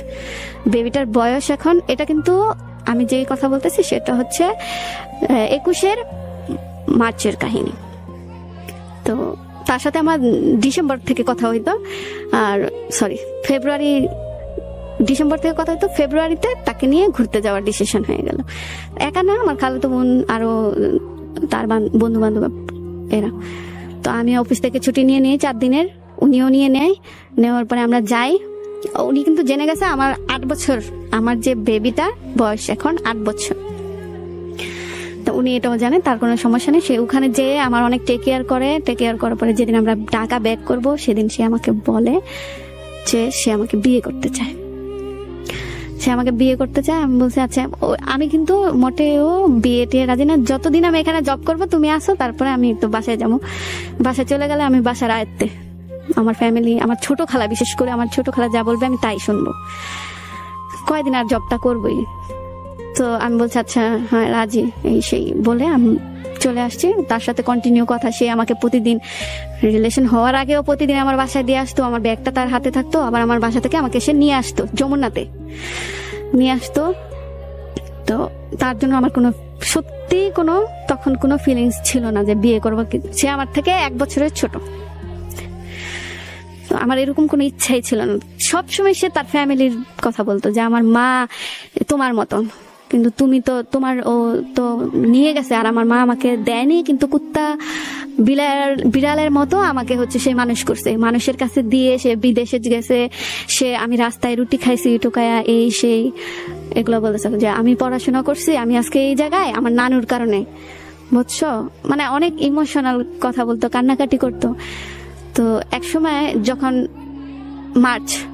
মার্চে ওর একটা ফ্রেন্ড বিয়ে করছে এইভাবেই, যেভাবে আমাকে ও প্রস্তাব দিছে ওইভাবে, মানে ফ্যামিলিকে না জানে, দুই ফ্যামিলি জানে না, বিয়ে করে থাকবে। ওই ছেলের বড় ভাই যখন বিয়ে করবে তখন হচ্ছে ওই মেয়েটাকে নিবে। তো এটা বলে ওরা বিয়ে করছে। ওদের বিয়ের 2 মাস পরে সে আমাকে চাপ দিচ্ছে, চলো আমরাও ওইভাবে বিয়ে করি, ওরা তো সুখী আছে, তো আমরাও চলো বিয়ে করি। এর মাঝখানে হচ্ছে রোজার ঈদের আগে আমার বাসা থেকে বিয়ে ঠিক করছে, এখন চাকরি বাকরি ছেড়ে দেবো সবকিছু, বাসা থেকে বিয়ে ঠিক করছে, আমি রাজি। আমার বাবা হুজুরের সাথে আমার বিয়ে ঠিক করছে। তো আমিও চাইতাম যে আমি হচ্ছে যে হয় একেবারে ভালো হয়ে যাব, ভালোভাবে আমার জীবনটা কাটবে কারোর সাথে, না হয় এই যেভাবেই যাবে। তো আমার বাবা যখন আমার বিয়ে ঠিক করছে একটা হুজুরের সাথে, আমি রাজি হয়ে গেছি। আমার বাবা হুজুর, সেও তো আমার হুজুরের সাথে দিতে চেষ্টা করবে। তো আমি রাজি হয়ে গেছি বিয়েতে, তাকে জানাইছি। জানানোর পরে বলতেছে, সে তো কান্নাকাটি, আমার বোন আমার খালাতো বোনের পায়ে ধরে, আমার পায়ে ধরে, যে দেখেন তাহলে আমার জীবনটা কেমনে কাটবো, আমি তো ওরে অনেক ভালোবাসা ফেলাইছি, আমার জীবনটা অনেক কষ্টের, আমরা গরিব, হ্যাঁ, ও আপনারা যদি একটু ঠাই দেন আমাকে, তাহলে আমি থাকবো আপনাদের কাছে সারা জীবন। তো আমার বোন বলতেছে, এইসব কথায় কান দিস না, এইসব ইমোশনাল কথা অনেক বলবে, সমস্যা নাই। পরে হচ্ছে আমিও পাত্তা দেই নাই, তো আমি জবটা ছেড়ে দিব, আমার 1 মাস আগে জানাইতে হবে, আমি জানাই দিছি। পরে আমাকে বলতেছে, প্লিজ ছাইরো না, প্লিজ ছাইরো না। তো আমার মনের ভিতরে কেন জানি মানে এত ভালোবাসতো, আমি শোরুমের পানি খাইতে পারতাম না, সে বাসা থেকে ফোটানো পানি আমার জন্য নিয়ে আসতো। আমাদের বাসার যে ভাবি কাজ করতো, সে যদি একদিন না আসতো তাহলে আমার কাপড় চাপড় কে ধুবে? ওই টেনশনটা যখন আমি করতাম, সে বলতো, আমি তোমার বাসার সামনে দাঁড়ায় আছি, তুমি ব্যাগ দিয়ে কাপড়গুলো নিয়ে আসো, আমি ধুয়ে দেবো। আমি তাই করতাম, আমার কাপড় চাপড় দিয়ে দিতাম বাসায়, জোড়াজুড়ি করে আমার ইউনিফর্ম এগুলো আমার কাপড় চাপড় নিত, ধুইতো, আমার জন্য খাবার বাসা থেকে বয়ে আনতো। আমি আবার বাসা থেকে খাবার খাইতাম না, আমার একবেলা কিনা খাইতে হইতো, সেটাও আমাকে সে খাওয়াইতো। মানে অনেক ভালোবাসতো, অনেক কেয়ার করছে। তো সেজন্য আমার একটু মানে মনের ভিতরে যে আসলে আমি কি একটু বিশ্বাস করে দেখবো। ওদিকে কিন্তু ছেলেপক্ষ ছেলেদের বাসায় চলে গেছে, ছেলে টেলে দেখে আসছে, আর হুজুর তো ওনারা বলতেছে যে আমি যেদিন যাব আমি ওদিন মেয়েকে বিয়ে করে নিয়ে একবার আমার সাথে চলে আসবো। আমরা এভাবে মেয়ে দেখি সরাসরি, এমনিতে আমার ছবি দেখছে, সে এক দেখাই পছন্দ করছে। তো আমি ওরে জানাইলাম। পরে কেন জানি আমার মনের মধ্যে তার জন্য মায়া হলো, যে আসলে একটা মানুষ আমার জন্য এত করছে, হইতেও তো পারে সেও আমার জন্য বেটার। তো আমি সবরাতের নামাজ পড়লাম, নামাজ পড়ে আমি বললাম আল্লাহর কাছে, যে আল্লাহ আমার জন্য যে ঠিক তুমি তাকেই আমাকে দিও, তার জন্যই আমার মনটা নরম করে দিও। এটা হচ্ছে মার্চের কাহিনী, মার্চের সবরাতের সময়। তো এরপরেও ও আমার বাসা থেকে আবার আমার বড় ভাই বলছে যে বিয়েটা ঈদের পরে দিবে, আমার ভাই আসার চেষ্টা করবে, ছোট বোন ঈদের পরে বিয়ে দিবে, আমি আসবো। তো ওই ছেলে পক্ষ আবার কি করছে, প্রথমে মেনে নিছে, ওকে। তো আমি ভাবলাম যে তাহলে সবাই বলতেছে চাকরিটা ছাড়ো, তো আমি সবাই অনুরোধ করে বলছি যে আমি রোজার মাসটা আমি করি, আমি এতদিন করে আসছি, তাদের জন্য আমার একটা মায়া হয়েছে, আমি করি। তো বাসা থেকে সবাই রাজি হয়েছে। রোজার 1 সপ্তাহ আগে ওই ছেলে পক্ষ ফোন করে বলছেন যে আপনারা যদি রোজার আগে দেন তাহলে মেয়েটাকে আমরা নিয়ে আসবো, আর যদি না দেন তাহলে বিয়েটা পসিবল না। আমার ছোট কালার তো অনেক জিদ, এমনিতে গ্রামে সে একটু গ্রামে দিবে না এরকম ভাব। পরে বলতেছে বিয়ে ক্যান্সেল, আপনাদের কাছে মেয়ে দিবই না, আপনাদের খুদ আছে, হ্যাঁ নিশ্চয়ই, সেজন্য আপনারা এইসব। ওই ছেলেটা আবার জানতো আমার কাহিনী, ওই ছেলের আবার কোনো ইয়া নাই, বিয়ে টিয়ে নাই। পরে বলতেছে আপনাদের ভিতরে কোনো খুদ আছে, আমরা মেয়ে দিব না, আপনারা যদি পায়েও ধরেন তাও মেয়ে দিব না, দিয়ে দিছে ভাই। তো আমার তো চাকরি ছাড়ার আর অপশন নাই। এর মধ্যে যখন ও শুনছে যে আমার বিয়েটা ভেঙে গেছে, তখন ও তো অনেক খুশি, নামাজ পড়ে আমাকে দেখায়, সে নামাজ পড়ে। তো আমি ভাবছি তাহলে আল্লাহরই হয়তো ইশারা যে আমার বিয়েটা এর জন্যই ভাঙছে। তো সে ডিসিশন নিছে যে ওরা যেভাবে বিয়ে করছে, মানে ওর একটা ফ্রেন্ড একই নামের বিয়ে করছে, যে ওইভাবে আমরা বিয়ে করে রাখবো, যখন তোমাকে বিয়ের জন্য চাপ দিবে বাসায় বলবা, রাজি না হলে আমি তোমাকে নিয়ে চলে আসবো, পারবা না আমার সাথে কষ্ট করে থাকতে? বলছি পারবো, কিন্তু বিয়েটা করবো না, বিয়েটা পরেই করবো, ফ্যামিলিকে মানাই। সে আবার কান্নাকাটি, ইমোশনাল কথা, যে আজকে আমি গরিব দেখা, আমার বাবা নাই দেখা অবহেলা করতেছ, যা আসছে মুখ দিয়ে তাই বলছে। তখন আমি ফোনটা অফ, ঈদের পরের দিন ফোনটা অফ করে রাখছি। ওর একটা বন্ধুরা ফোন দিছে ইচ্ছা মতো, হচ্ছে আমার নানুর নাম্বার জানতো, নানুর মোবাইলটা আমার কাছে রাখছি ইচ্ছা করে, যে ও ফোন দিলে কি গন্ডগোল হয়। তো সবার সাথে আমি কথা বলছি, শুধু ওর সাথে আমি কথা বলি নাই। তো আমি ফোনটা খুলছি আবার, আমার আসলে আমি অনেক শয়তান। ফোনটা খোলার পরে একটা ফোন আসছে যে ও তো 6 তলায় দাঁড়ায় আছে, আপনি যদি একবার না করেন ওরে বিয়ে করবেন না, তাহলে কিন্তু 6 তলা থেকে লাফ দিয়ে দেবে। আর যে বলতেছিল সে কান্নাকাটি করেই বলতেছিল। তো আমার তো পসিবল না এই রাতের বেলা আমি যাই আসলেই সত্যি মিথ্যা যাচাই করবো কিনা। তো আমি বলছি আচ্ছা আমি ওকে ফোন দিচ্ছি। তো আমি ফোন দিয়ে বললাম যে হ্যাঁ আমাদের কালকে বিয়ে হবে, 16 তারিখ, 14 তারিখে ঈদ হয়েছে, 15, 16 তারিখ। ও 15 তারিখ সে আবার আমাকে রাজি করানোর জন্য দুপুর 2টা থেকে 4টা পর্যন্ত, 5টা পর্যন্ত সে বৃষ্টিতে ভিজছে। আমি কোথায় আমার ফ্যামিলির সাথে ঘুরতে গেছি, সে ওইখানে যায় আমাকে খুঁজে বের করছে। হ্যাঁ, ভিজছে, আমার সামনে আসছে, আমি দেখছি সে কষ্টে কাতর, আমার মায়া হয়েছে তারে দেখা অনেক, সে আমার জন্য কষ্ট করতে পারবে এরকম ফিল হয়েছে। তো আমি সবকিছু যাচাই করে সারা রাত ওদিন আমি ঘুমাই নাই, যে কি করব আসলে, আমি কি আসলে ওর জন্য কি রাজি হয়ে যাব, হইতেও তো পারে ভালো, আমার তো বড়লোক জায়গায় বিয়ে হয়েছিল না একবার, আবার ঠিকও তো হয়েছে অনেক বড়লোক একটা জায়গায়, আর ছিলাম তো, জন্ম তো হয়েছে ভালো একটা ফ্যামিলিতেই, ভালোভাবেই তো ছিলাম। তো আচ্ছা তাহলে ও গরিব তো কি হয়েছে, আমি ওকে বিয়ে করেই ফেলি। তো রাজি হয়েছে। ওই সময় আমার মেয়ে আবার আমার কাছে, ওর ডেটও 16 তারিখে, ওকে দিয়ে আসতে হবে, ওর দাদু ফোন দিচ্ছে ওর দিয়ে যাও। তো সকালবেলা আমি ওকে দিয়ে আসলাম, আমার মেয়েকে দিয়ে আসলাম, আমার মেয়ের সাথেও দেখা করছে, ছবি তুলছে, সবকিছু করছে। তো আমার মেয়েকে দিয়ে আসার সময় রাস্তায় ওর একটা বন্ধু বিয়ের শাড়ি এগুলা নিয়ে আমার জন্য ওয়েট করতেছে। সবাই জানে আমি আমার মেয়েকে দিয়ে আসতে যেতেছি, হয়তো মেয়ের সাথে একটা রেস্টুরেন্টে বসবো, খাবো, একটু দেরি হবে, কেউ আমাকে ফোনও দেয় না বা কিছু না। এমনি তো আমি বাসায় দেরি করে গেলেও আমাকে ফোন দিবে না, বাসায় যাওয়ার পরে ধরবে। তার সাথে কাজে আমি ভাবছিলাম যে সেদিন বিয়েটা হবে না, সে আমাকে ঘুরে টুরে বাসায় দিয়ে যাবে। আমি তারে অনেকবার রিক্সায় তার হাতটা ধরে আমি বলছি যে দেখো আমার জীবনে একটা অ্যাক্সিডেন্ট আছে, আর তুমি তোমার মা তোমাকে কুত্তার মতো মানুষ করুক, কিন্তু তুমি তোমার মার একটা মাত্র ছেলে, তোমার মার জীবনটাও কিন্তু অনেক কষ্টের, ওর বাবা নাই, ও ছিল একাই, ওরাই মানুষ করছে। অনেক কিছু বুঝালাম, সে আমি কি কান্না করি তার ছেলে বেশি সে কান্না করে, যে না না তুমি থাকলে আমার জীবনটা অনেক সুন্দর হবে, অনেক সুন্দর হবে, তুমি যদি না থাকো তাহলে আমার জীবনটা শেষ হয়ে যাবে, আমি বাঁচবই না হয়তো। সে আমাকে এগুলো বললো। পরে কাজে অফিসে গেলাম, যাওয়ার পরে বিয়ে হলো। তার একটা ফ্রেন্ড ওখানে বসেছিল, কাজে অনেক কিছু জিজ্ঞেস করবে বলে উনি ওখানে বসেছিল, স্থানীয় তো। আর কাজে অফিসটা আমি চিনি না, ওরা কিভাবে নিয়ে গেছে আমি জানি না। তো সেই স্থানীয় সে বসে ছিল, 2-3টা ছেলে ছিল, একটা মেয়ে ছিল, আমার পক্ষ থেকে কেউ ছিল না। তো কাজী যাতে বেশি কিছু না জিজ্ঞেস করতে পারে সেজন্য সে কাজীর কাছে বসে রয়েছে, একদম কাজীর কাছে। আমি গেলাম ওইখানে, সাইন টাইন করলাম সবকিছু। ওর পাশ থেকে ওর ফ্রেন্ডরা ভিডিও করছে, মানে আমাকে ফাঁসানোর জন্য, যে আমি বিয়ে যাতে কখনো অস্বীকার না করতে পারি, সেজন্য ভিডিও টিডিও করছে।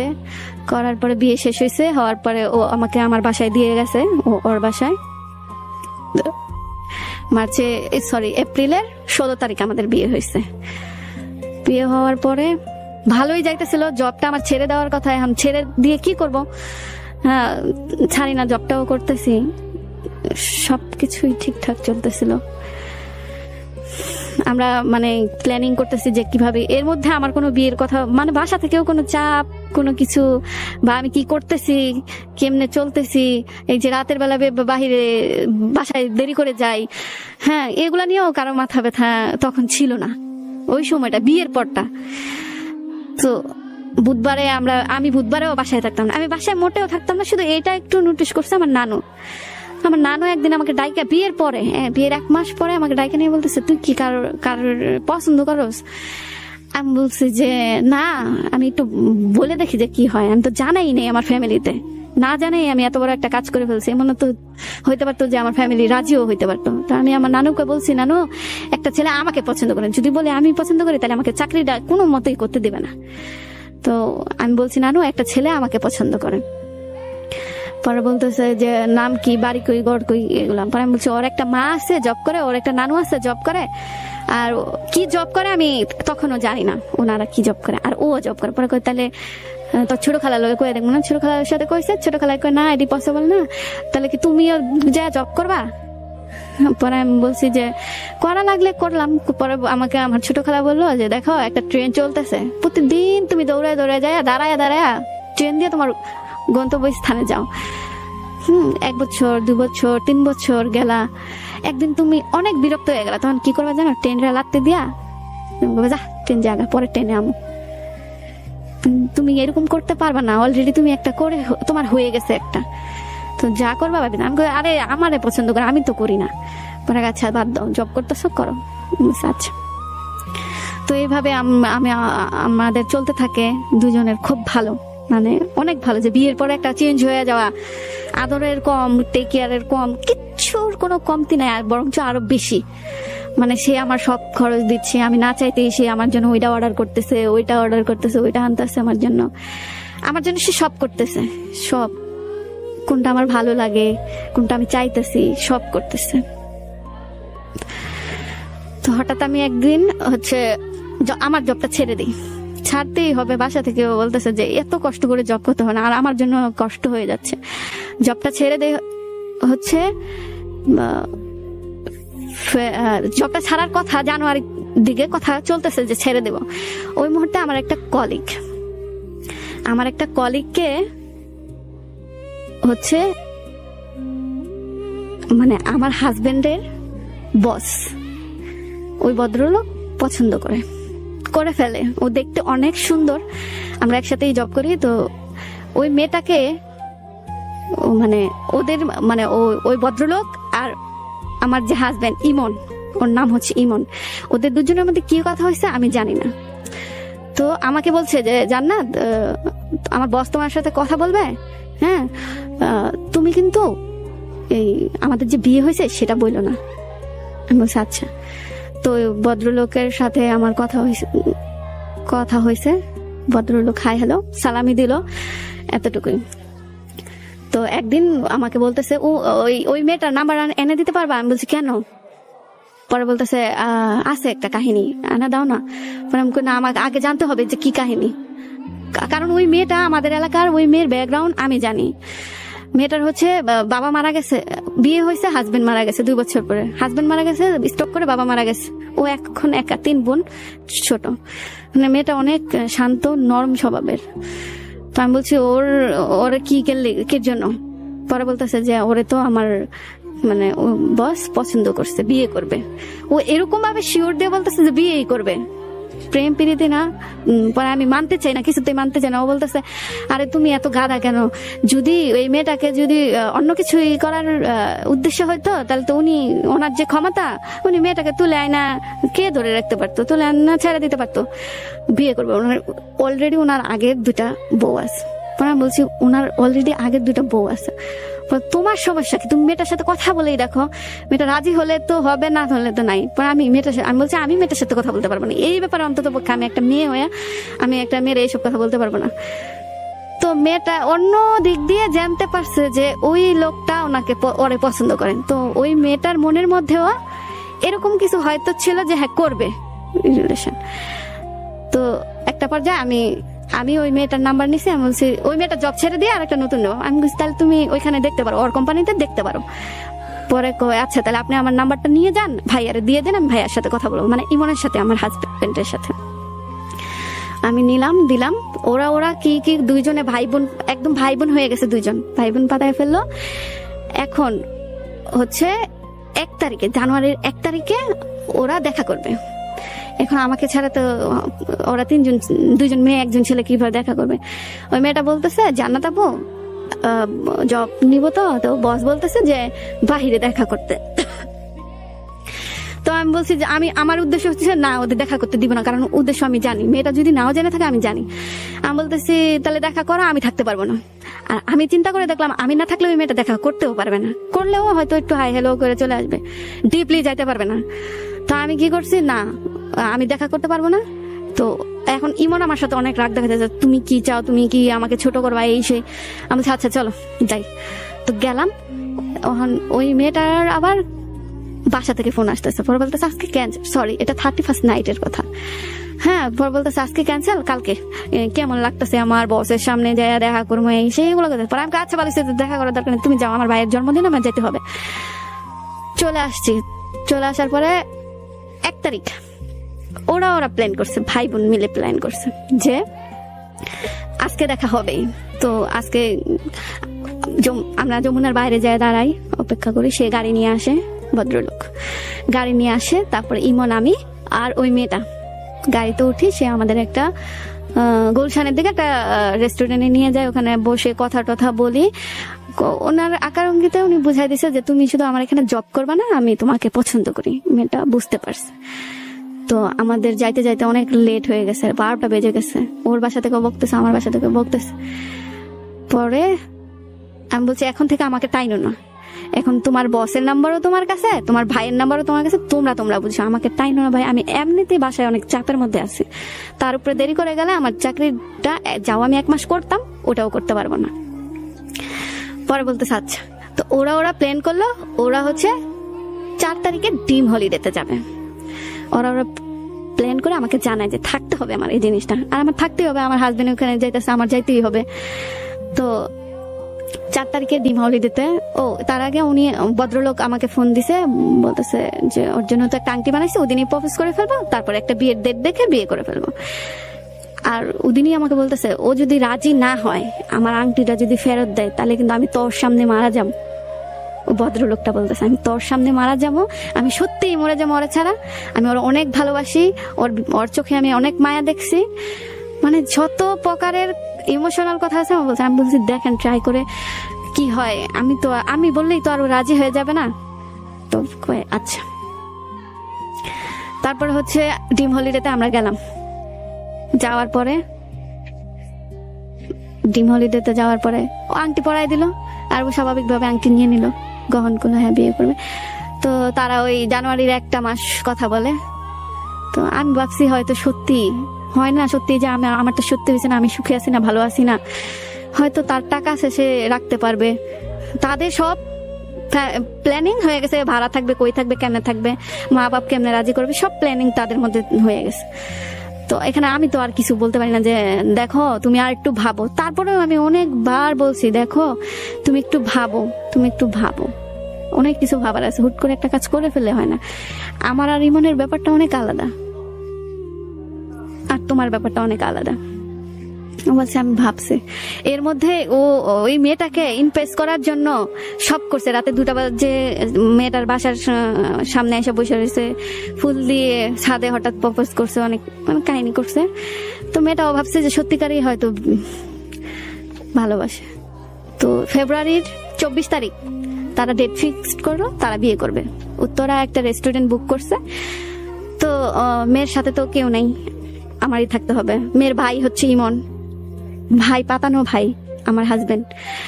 তো আমার থাকতে হবে। সেই ক্ষেত্রে আমি ওই মেয়েটার সাথে পার্লারে গেলাম, আমিও সাজুগুজু করলাম, ও সাজুগুজু করলো। পরে আমরা একটা ওভারে করে হচ্ছে উত্তরায় চলে গেলাম। রেস্টুরেন্টটার নামটা আমার আসলে মনে নেই। তো রেস্টুরেন্টটায় গেলাম, খাওয়া দাওয়া করলাম, বিয়ে হলো।